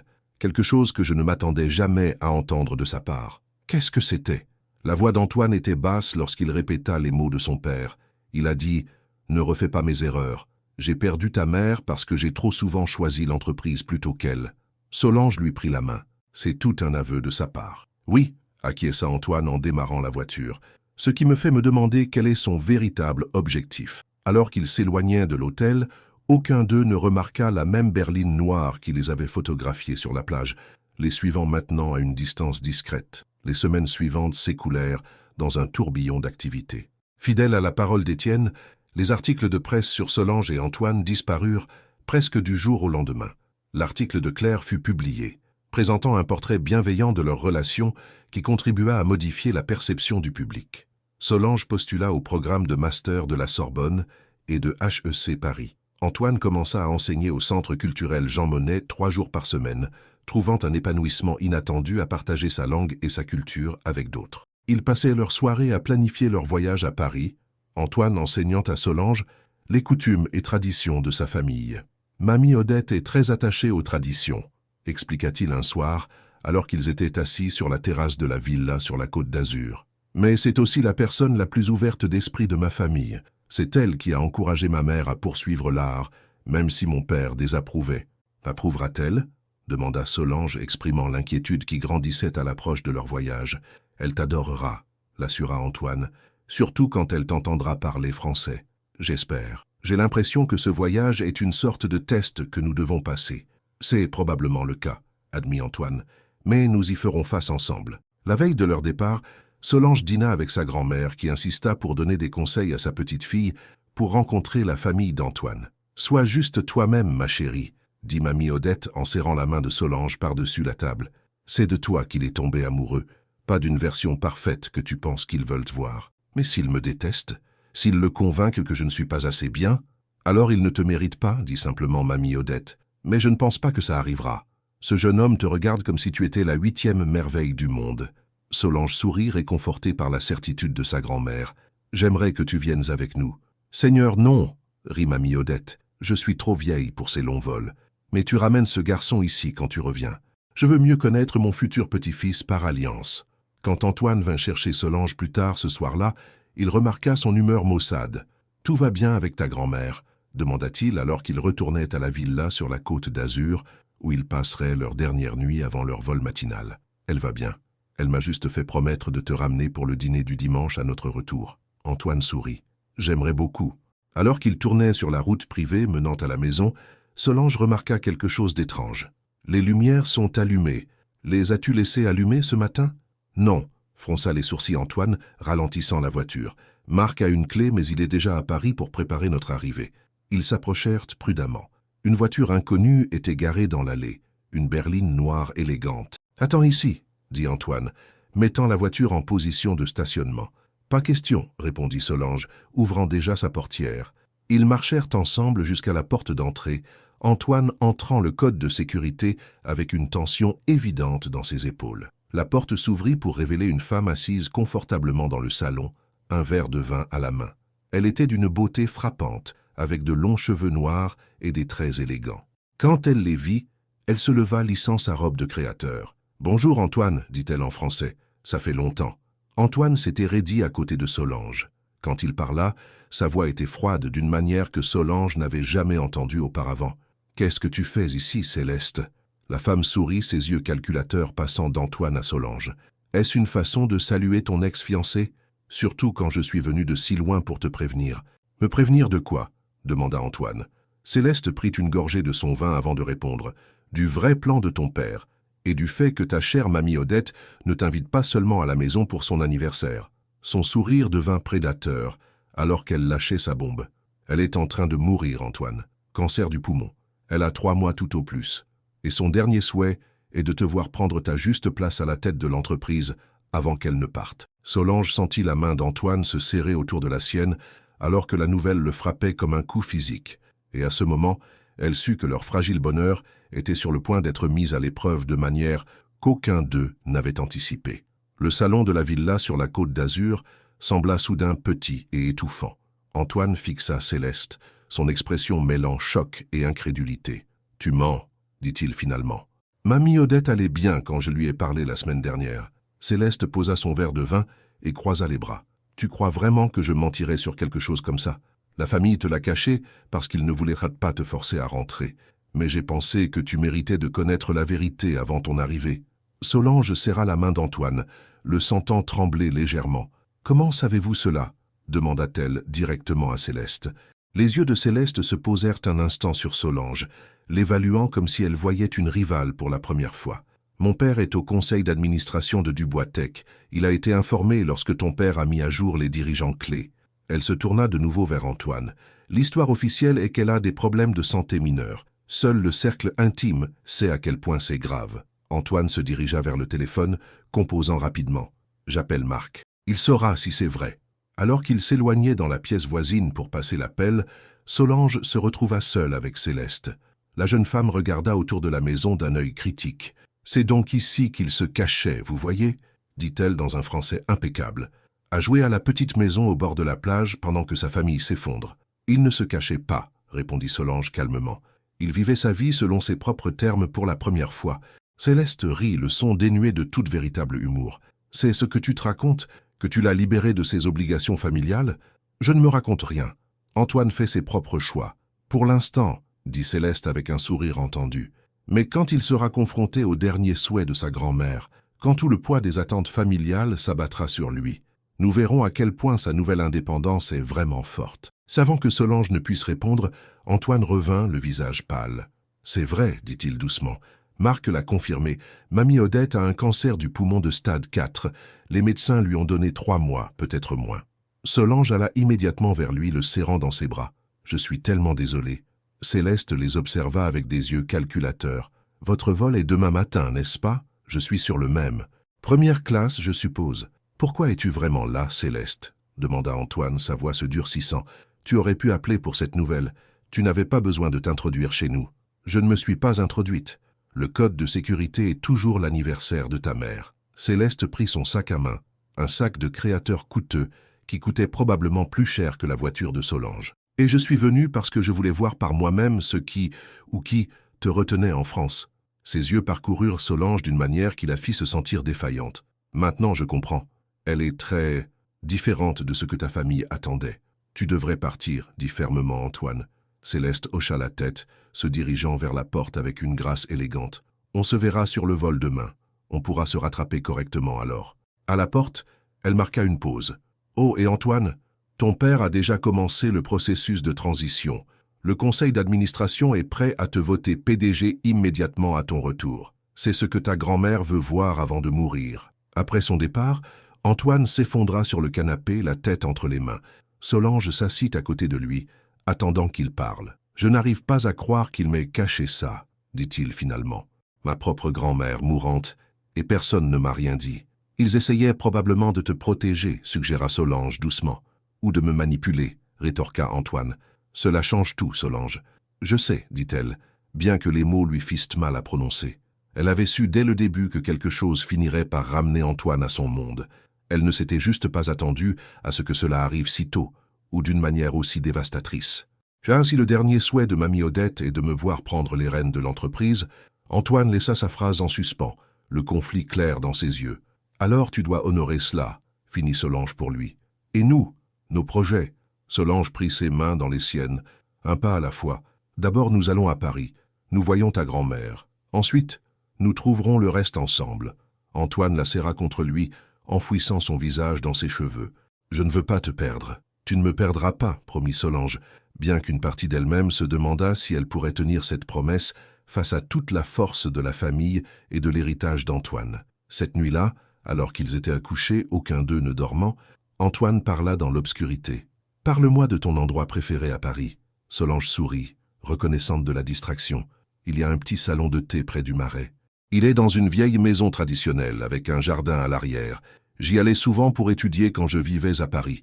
La propriétaire était une vieille dame qui me réservait toujours la table du coin. « J'aimerais y aller avec toi, » dit Antoine, ses doigts traçant des motifs sur son bras. « Nous le ferons, » promit Solange, « et tu pourras me montrer tes endroits préférés aussi. C'est la plupart de mes souvenirs de Paris sont des immeubles de bureaux et des salles de conférences, » admit Antoine. « Je n'ai jamais pris le temps de vraiment vivre la ville. Alors nous la découvrirons ensemble, » dit Solange. « Quoi qu'il arrive avec ta famille ou l'entreprise. » Mais alors qu'elle s'endormait enfin, Solange ne put se défaire du sentiment que leur relation était sur le point de faire face à sa plus grande épreuve. Le vol pour Paris fut long et inconfortable, malgré les luxueuses installations de la première classe.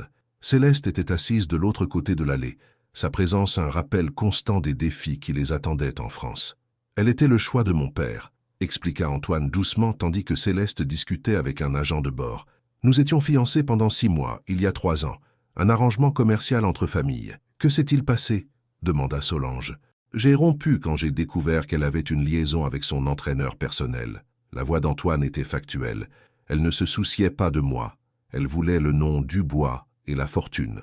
Et maintenant, elle voit probablement une opportunité. Avec Mamie Odette malade et le poste de PDG ouvert, son père fera pression pour une réconciliation.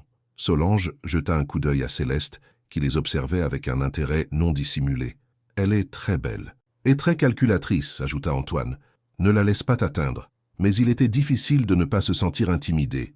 Céleste dégageait richesse et sophistication, de ses cheveux parfaitement coiffés à ses vêtements de créateur. Elle parlait un français impeccable, se déplaçait avec une grâce exercée et connaissait clairement chaque nuance du monde d'où venait Antoine, un monde qui restait largement étranger à Solange. Lorsqu'ils atterrirent à Paris, une berline noire élégante les attendait pour les conduire à la propriété de la famille Dubois, dans le quartier exclusif de Neuilly-sur-Seine. La maison d'enfance d'Antoine était un hôtel particulier moderne, derrière de hauts murs, avec des jardins impeccablement entretenus et une vue sur la Seine. Alors qu'ils franchissèrent les portes, Solange sentit son anxiété monter. C'était le territoire d'Antoine, où il n'était pas seulement un homme, mais l'héritier d'un empire. Une file de domestiques s'inclina alors qu'ils entrèrent dans la maison. Antoine les salua en français, présentant Solange, qui s'inclina et les remercia dans leur langue. La surprise et l'approbation sur leur visage lui donnèrent un petit regain de confiance. Étienne attendait dans le grand salon, debout près d'une paroi vitrée qui donnait sur la ville. Il se retourna à leur entrée, le visage grave. « Vous savez pour votre grand-mère, » dit-il sans préambule. « Oui, » répondit Antoine, « ce n'est pas grâce à vous. Comptiez-vous me le dire avant notre arrivée, ou alliez-vous me laisser le découvrir par moi-même ?»« Je vous protégeais, » dit Étienne, faisant écho à ce que Solange avait suggéré. « Et vous donnez le temps de profiter de votre liberté avant que la réalité ne s'immisce. »« Où est-elle » demanda Antoine, ignorant la pique. « Dans sa suite. Les médecins sont avec elle en ce moment.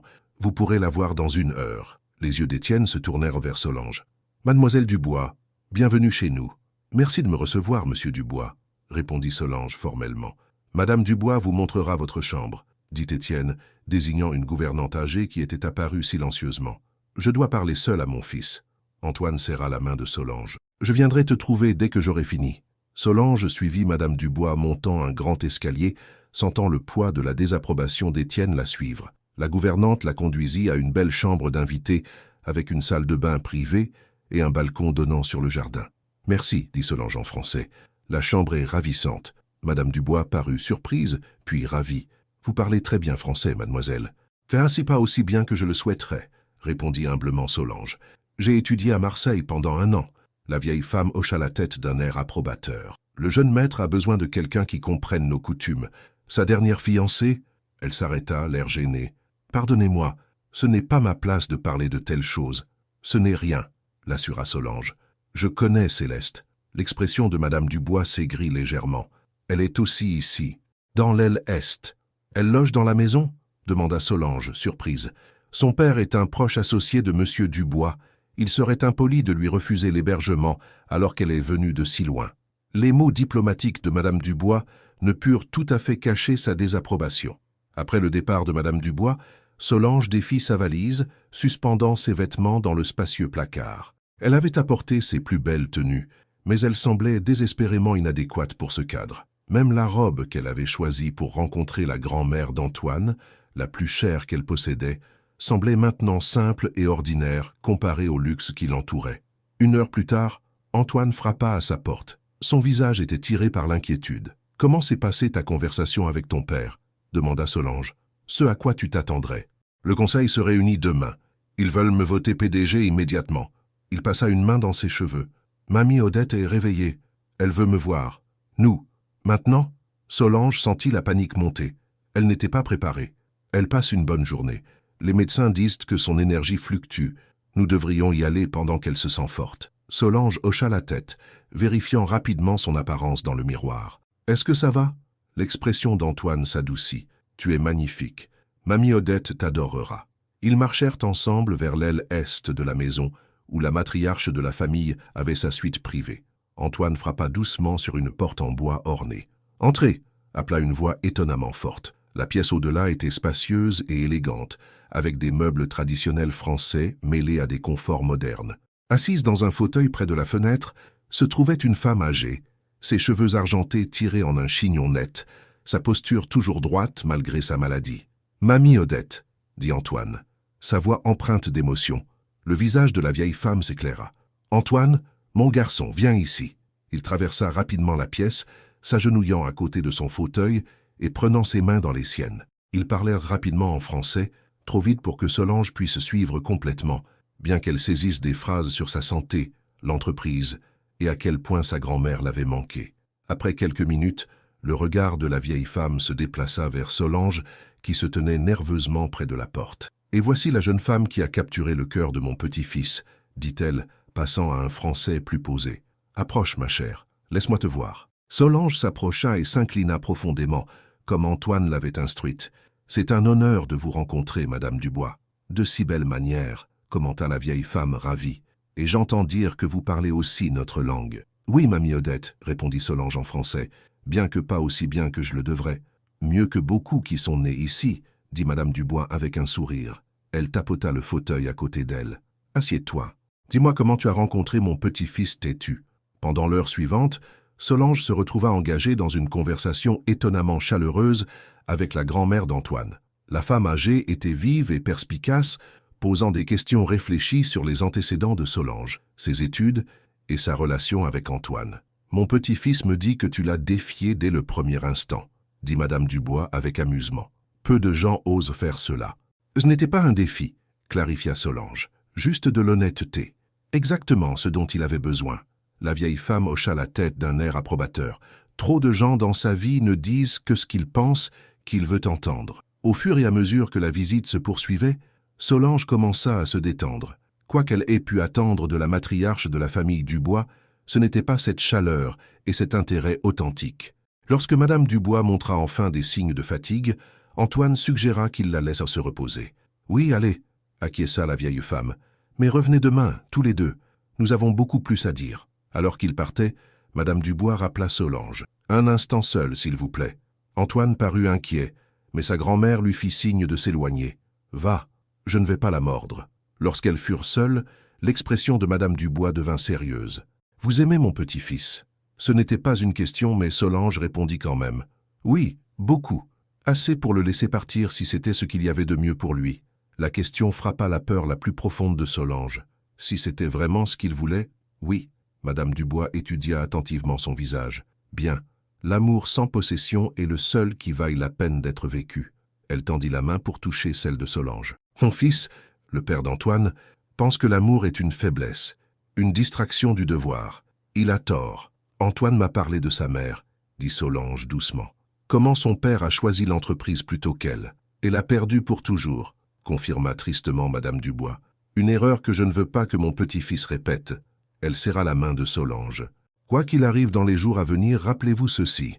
La vraie force ne se trouve pas dans le pouvoir ou la richesse. Elle se trouve dans la connaissance de son propre cœur. » Solange hocha la tête, touché par cette sagesse inattendue. « Merci.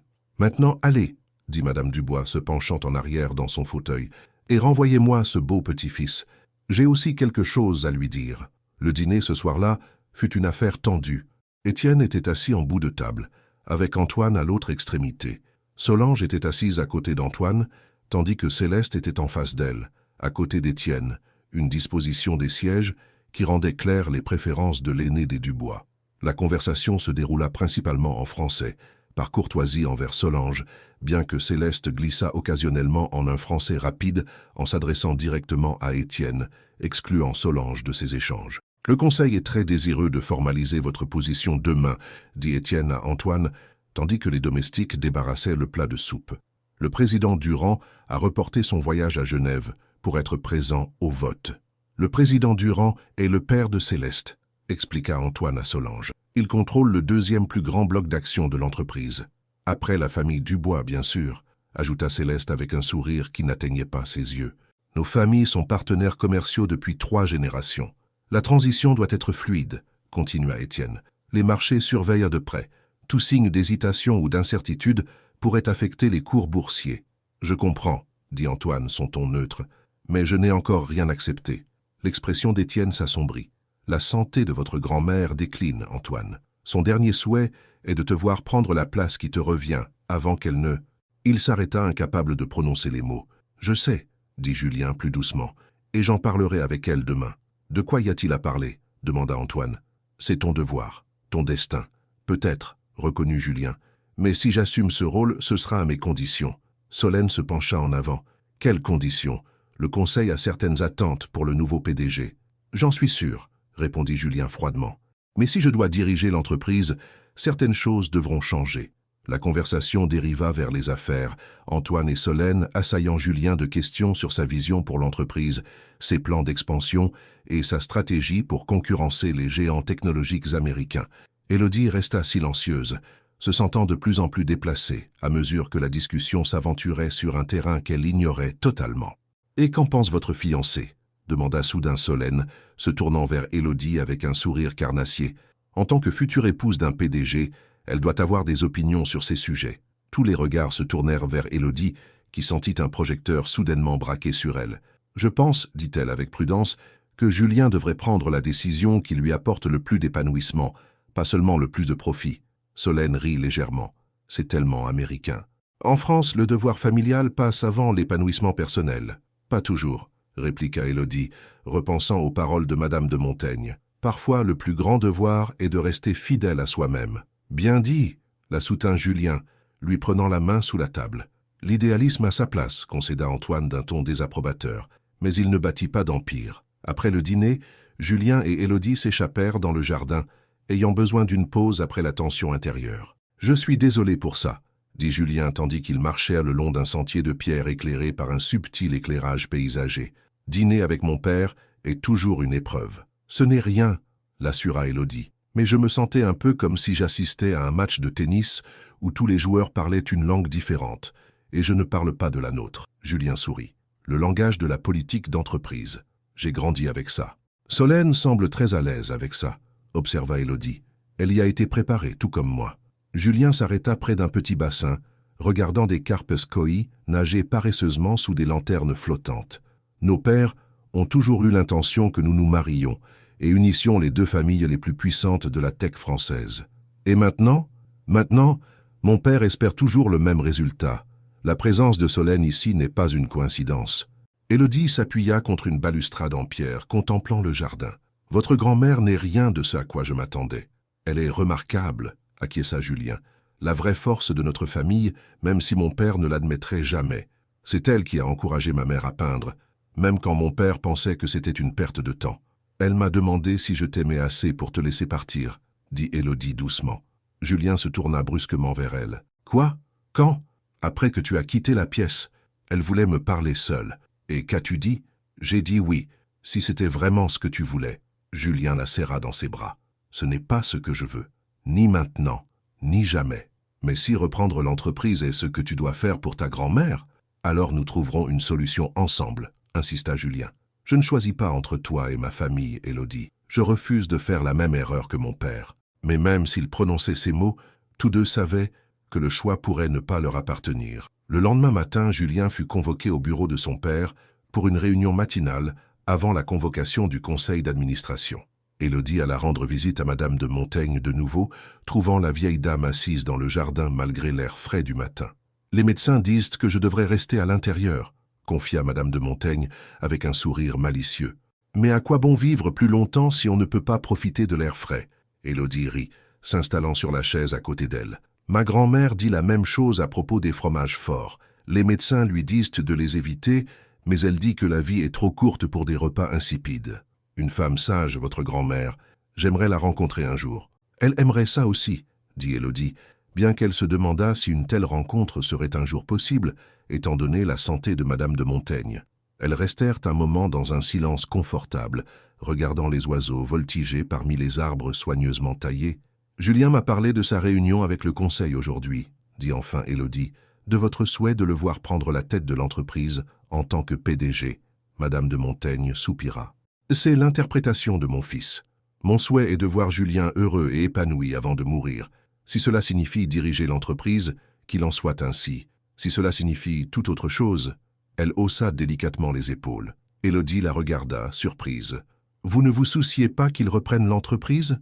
Je me soucie qu'il fasse ce choix librement, non par obligation ou par culpabilité. » Les yeux de Madame de Montaigne, bien que fatigués, étaient vifs et clairs. « Mon fils n'a jamais compris cela. Il voyait le devoir comme un fardeau à porter, non comme un choix à embrasser. Avez-vous dit cela à Julien ? Je le ferai. Aujourd'hui, avant la réunion du conseil. » Madame de Montaigne tendit la main pour tapoter celle d'Élodie. « Vous avez donné quelque chose de précieux à mon petit-fils, jeune femme. Le courage de remettre en question le chemin tracé pour lui. Ne sous-estimez pas l'importance de ce cadeau. » Leur conversation fut interrompue par l'arrivée d'une infirmière, qui insista sur le fait qu'il était temps pour Madame de Montaigne de prendre ses médicaments. Alors qu'Élodie se levait pour partir, la vieille dame lui attrapa le poignet. « Quoi qu'il décide aujourd'hui, » dit Madame de Montaigne doucement, « reste à ses côtés. Il aura besoin de ta force. » La réunion du conseil était prévue pour 2 heures. À midi, Julien alla voir sa grand-mère, restant plus d'1 heure. Quand il sortit de sa suite, son expression était indéchiffrable. « Que s'est-il passé ?» demanda Élodie quand il la trouva dans leur chambre, où elle attendait nerveusement. « Elle m'a dit qu'elle ne se souciait pas de l'entreprise, » dit Julien, sa voix teintée d'émerveillement. « Pendant toutes ces années, j'ai cru que je répondais à ses attentes en suivant les traces de mon père. Mais elle a dit que sa seule attente était que je trouve ma propre voie, et non que je marche simplement sur celle choisie pour moi. Alors, que vas-tu faire ?» Julien s'assit au bord du lit, passant ses mains dans ses cheveux. « Je ne sais pas encore, mais je vais à la réunion du conseil. J'ai quelque chose à leur dire. Tu veux que je vienne avec toi ?» Il secoua la tête. « C'est quelque chose que je dois faire seul. » Mais après, il leva les yeux vers elle, ses yeux remplis de détermination. « Après, je veux te montrer Paris, le vrai Paris, pas seulement l'intérieur de cette maison. » À 1h30, Julien partit pour le siège social de Montaigne Tech, au cœur du quartier d'affaires de la Défense. Élodie tenta de se distraire en explorant les jardins, mais son esprit ne cessait de revenir à la réunion du conseil et à ce que Julien pourrait être en train de dire. Elle était assise près du bassin à carpe koi lorsque Solène la trouva. « Vous appréciez votre séjour ?» demanda Solène, s'installant gracieusement sur le banc à côté d'Élodie. « Votre demeure est magnifique, » répondit Élodie d'un ton neutre. « Pas ma demeure. Pas encore, en tout cas. » Solène lissa sa jupe, une pièce de créateur coûteuse qui valait probablement plus que la garde-robe entière d'Élodie. Bien que je m'attende à ce que cela change bientôt. Que voulez-vous dire? Quand Julien acceptera le poste de PDG, certains arrangements seront attendus. Le conseil est très traditionnel. Ils voudront qu'il ait une partenaire appropriée, quelqu'un qui comprend le monde des affaires. « Quelqu'un comme vous ?» dit Élodie platement. « Précisément. » Solène sourit, bien que son sourire n'atteignit pas ses yeux. « Vous semblez être une gentille fille, Élodie, et je suis sûr que votre romance avec Julien a été très douce. Mais vous devez sûrement voir que cela ne peut pas durer.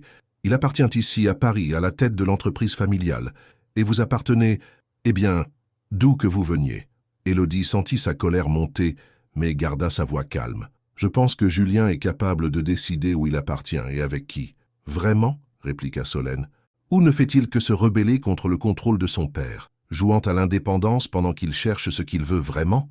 Ses doutes, si similaires aux siens, la piquèrent vivement. « Vous ne le connaissez pas. »« Je le connais depuis que nous sommes enfants, » la corrigea Solène. « Je connais le monde dont il vient, les pressions qu'il subit. Pouvez-vous en dire autant ?»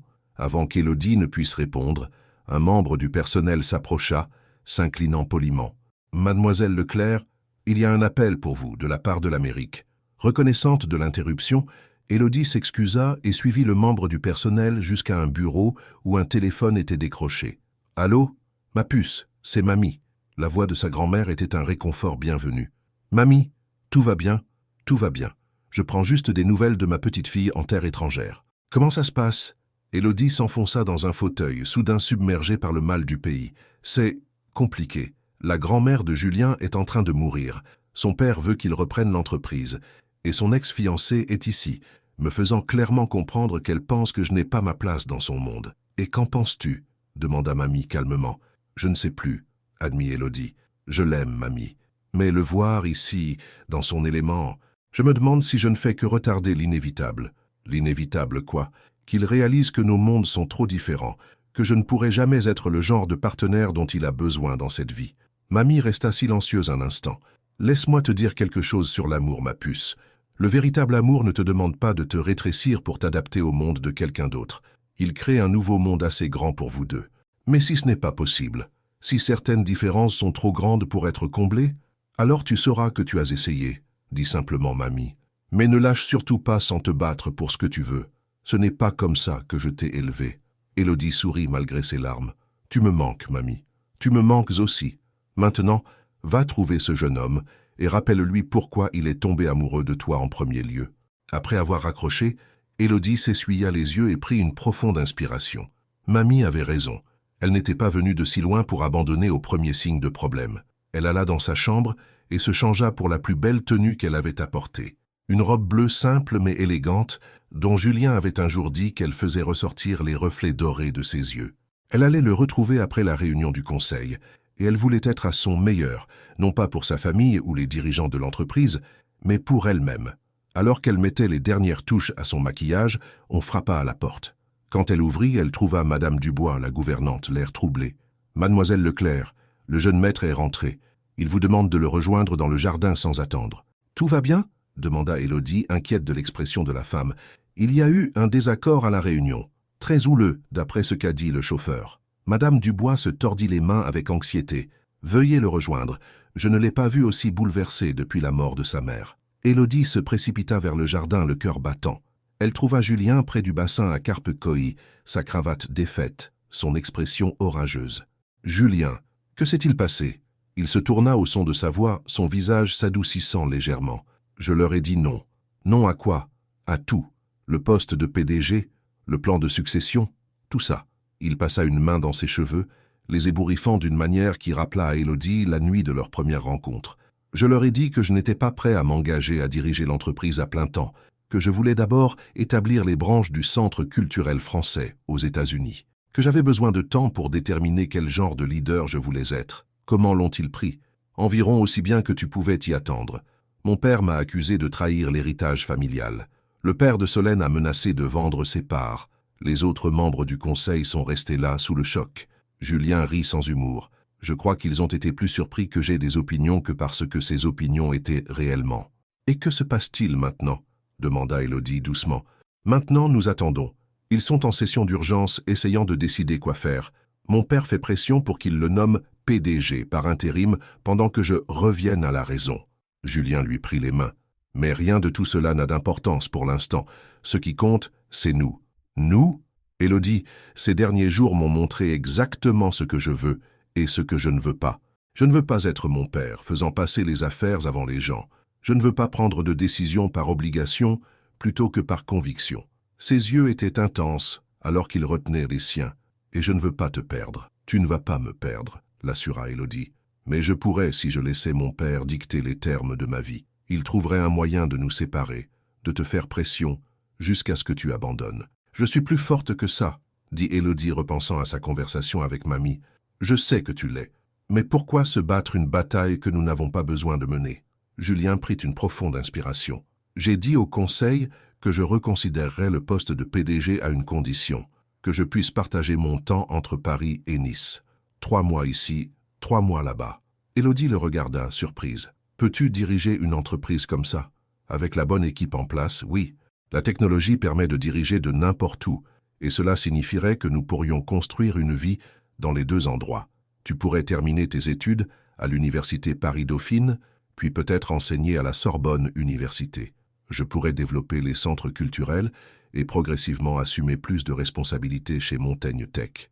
Qu'a dit le conseil? Ils m'ont trouvé fou, admit Julien avec un petit sourire. Mais ensuite, grand-mère est intervenue.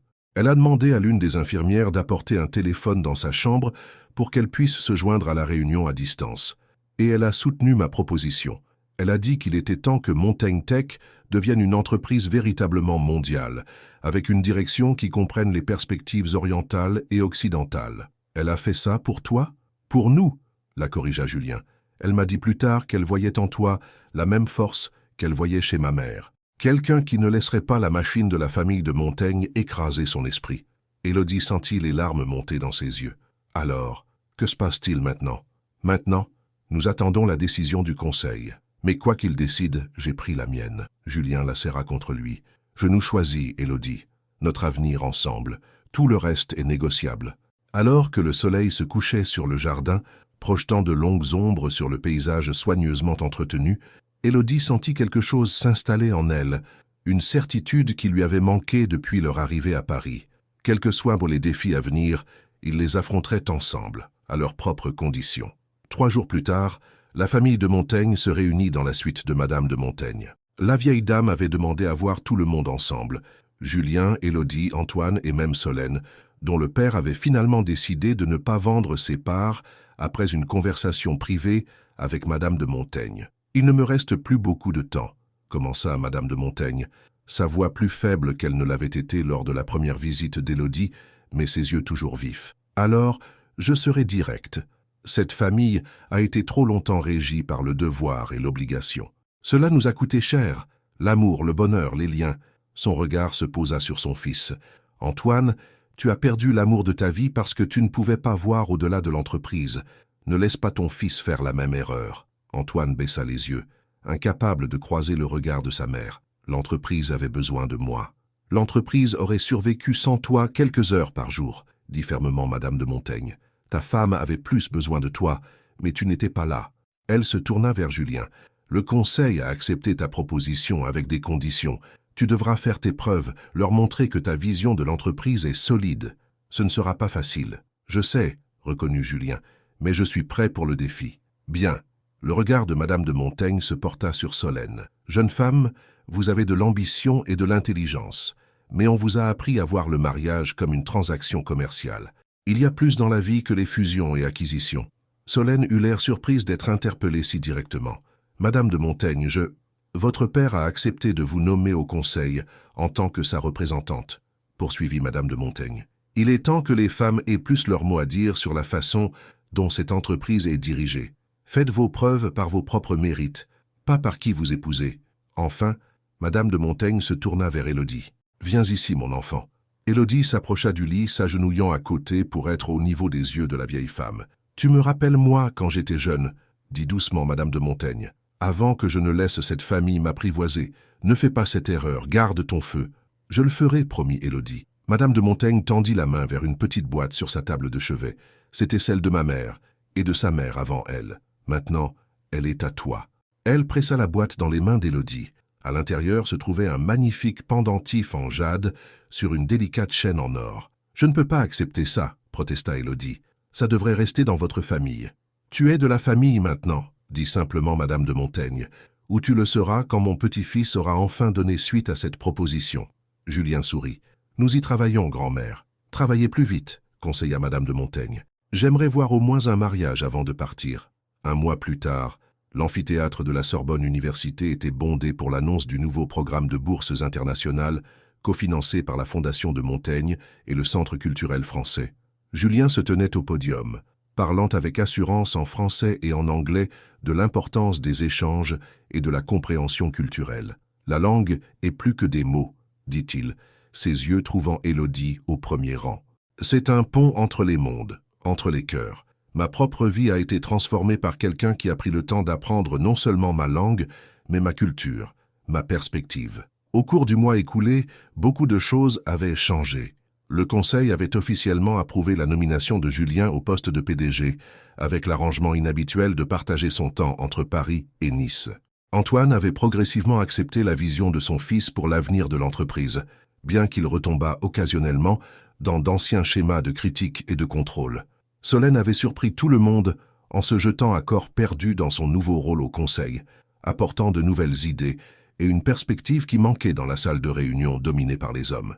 Elle et Élodie avaient atteint une trêve fragile, pas tout à fait une amitié, mais plus une hostilité ouverte. Le plus significatif, Madame de Montaigne s'était ressaisie, ses médecins perplexes devant son état amélioré. Bien que le cancer fût toujours terminal, elle avait plus de bons jours que de mauvais, et avait déjà commencé à planifier le mariage qui aurait lieu à Nice le printemps suivant, avec une cérémonie traditionnelle à Paris par la suite. Après la présentation, alors que le public se mêlait lors de la réception, Élodie se retrouva debout à côté d'Antoine, tous deux regardant Julien parler avec animation à un groupe d'étudiants. « Il est différent depuis qu'il vous a rencontré », observa Antoine, brisant le silence gênant entre eux, plus confiant, plus lui-même. « Il a toujours été tout cela », répondit Élodie. « Il avait juste besoin d'espace pour le montrer. » Antoine hocha la tête pensivement. « Peut-être. » Il prit une gorgée de sa boisson. « Ma femme, la mère de Julien, vous aurait aimé. » Venant d'Antoine, c'était un éloge très élogieux. « Merci, j'aurais aimé la rencontrer. Elle vous ressemblait, volontaire, peu impressionnée par la richesse ou le statut. Un soupçon de regret colora sa voix. Je n'ai pas assez apprécié ses qualités quand elle était vivante. » Avant qu'Élodie ne puisse répondre, Julien les rejoignit, glissant son bras autour de sa taille. « Tout va bien ici ? Ton père était en train de me parler de ta mère, » dit Élodie. « Une rare occurrence, » nota Julien, regardant son père avec surprise. Antoine s'éclaircit la gorge. « Le programme de bourse est une bonne idée. Ta mère aurait approuvé. » Sur ce, il leur fit un signe de tête à tous deux et s'éloigna pour parler avec des responsables universitaires. « C'est ce qui se rapproche le plus d'une bénédiction de la part de mon père, » dit Julien, le regardant partir. « Nous prenons, » sourit Élodie se penchant dans son étreinte. Plus tard ce soir-là, il se tenait sur le balcon de l'appartement de Julien en ville, contemplant la ligne d'horizon de Paris scintillante en contrebas. Dans 2 jours, ils s'envoleraient pour Nice pour 3 mois, partageant leur temps entre la villa sur la Côte d'Azur et les cours d'Élodie à l'université Paris-Dauphine, où elle avait été acceptée au programme de 3e cycle. « Heureuse ?» demanda Julien, ses bras enroulés autour d'elle par derrière. « Très », dit Élodie, se tournant dans son étreinte pour lui faire face, bien que je n'arrive toujours pas à croire à quel point les choses ont changé en seulement 2 mois. « Certaines choses n'ont pas changé, » souligna Julien. « Je suis toujours désespérément amoureux de toi. »« Bien, » rit Élodie, « parce que tu es coincé avec moi maintenant. Ta grand-mère m'a en quelque sorte adopté. La meilleure décision qu'elle ait jamais prise, » dit Romain en l'embrassant tendrement. Alors qu'ils se tenaient là, enlacés, sous les lumières scintillantes de la ville, Aurore repensa à leur improbable parcours, depuis leur première rencontre dans un restaurant parisien jusqu'à ce moment, construisant une vie qui reliait 2 mondes. Ce ne serait pas toujours facile. Il y aurait des différences culturelles à naviguer, des tensions familiales à gérer, et les défis liés au double rôle de Romain entre Paris et Bruxelles. Mais ils avaient déjà surmonté tant d'obstacles, prouvant que ce qu'ils avaient bâti ensemble était plus fort que les forces tentant de les séparer. « À quoi penses-tu » demanda Romain, remarquant son expression pensive. Aurore sourit, se rappelant les mots qu'elle lui avait dits cette première nuit, quand il l'avait draguée en anglais, pensant qu'elle ne comprendrait pas. « Je pensais, » dit-elle passant à sa langue, qu'il ne fallait pas dire des choses comme « I love you » à moins d'être prêt à les penser pour toujours. Les yeux de Romain s'adoucirent d'émotion. « Je n'ai jamais rien pensé de plus sincère, » répondit-il, d'abord en anglais, puis en français, « dans ta langue, dans la mienne, ou en silence. » Et tandis qu'il la serrait contre lui pour un autre baiser, Aurore sut que certaines choses n'avaient pas besoin de traduction du tout. Fin.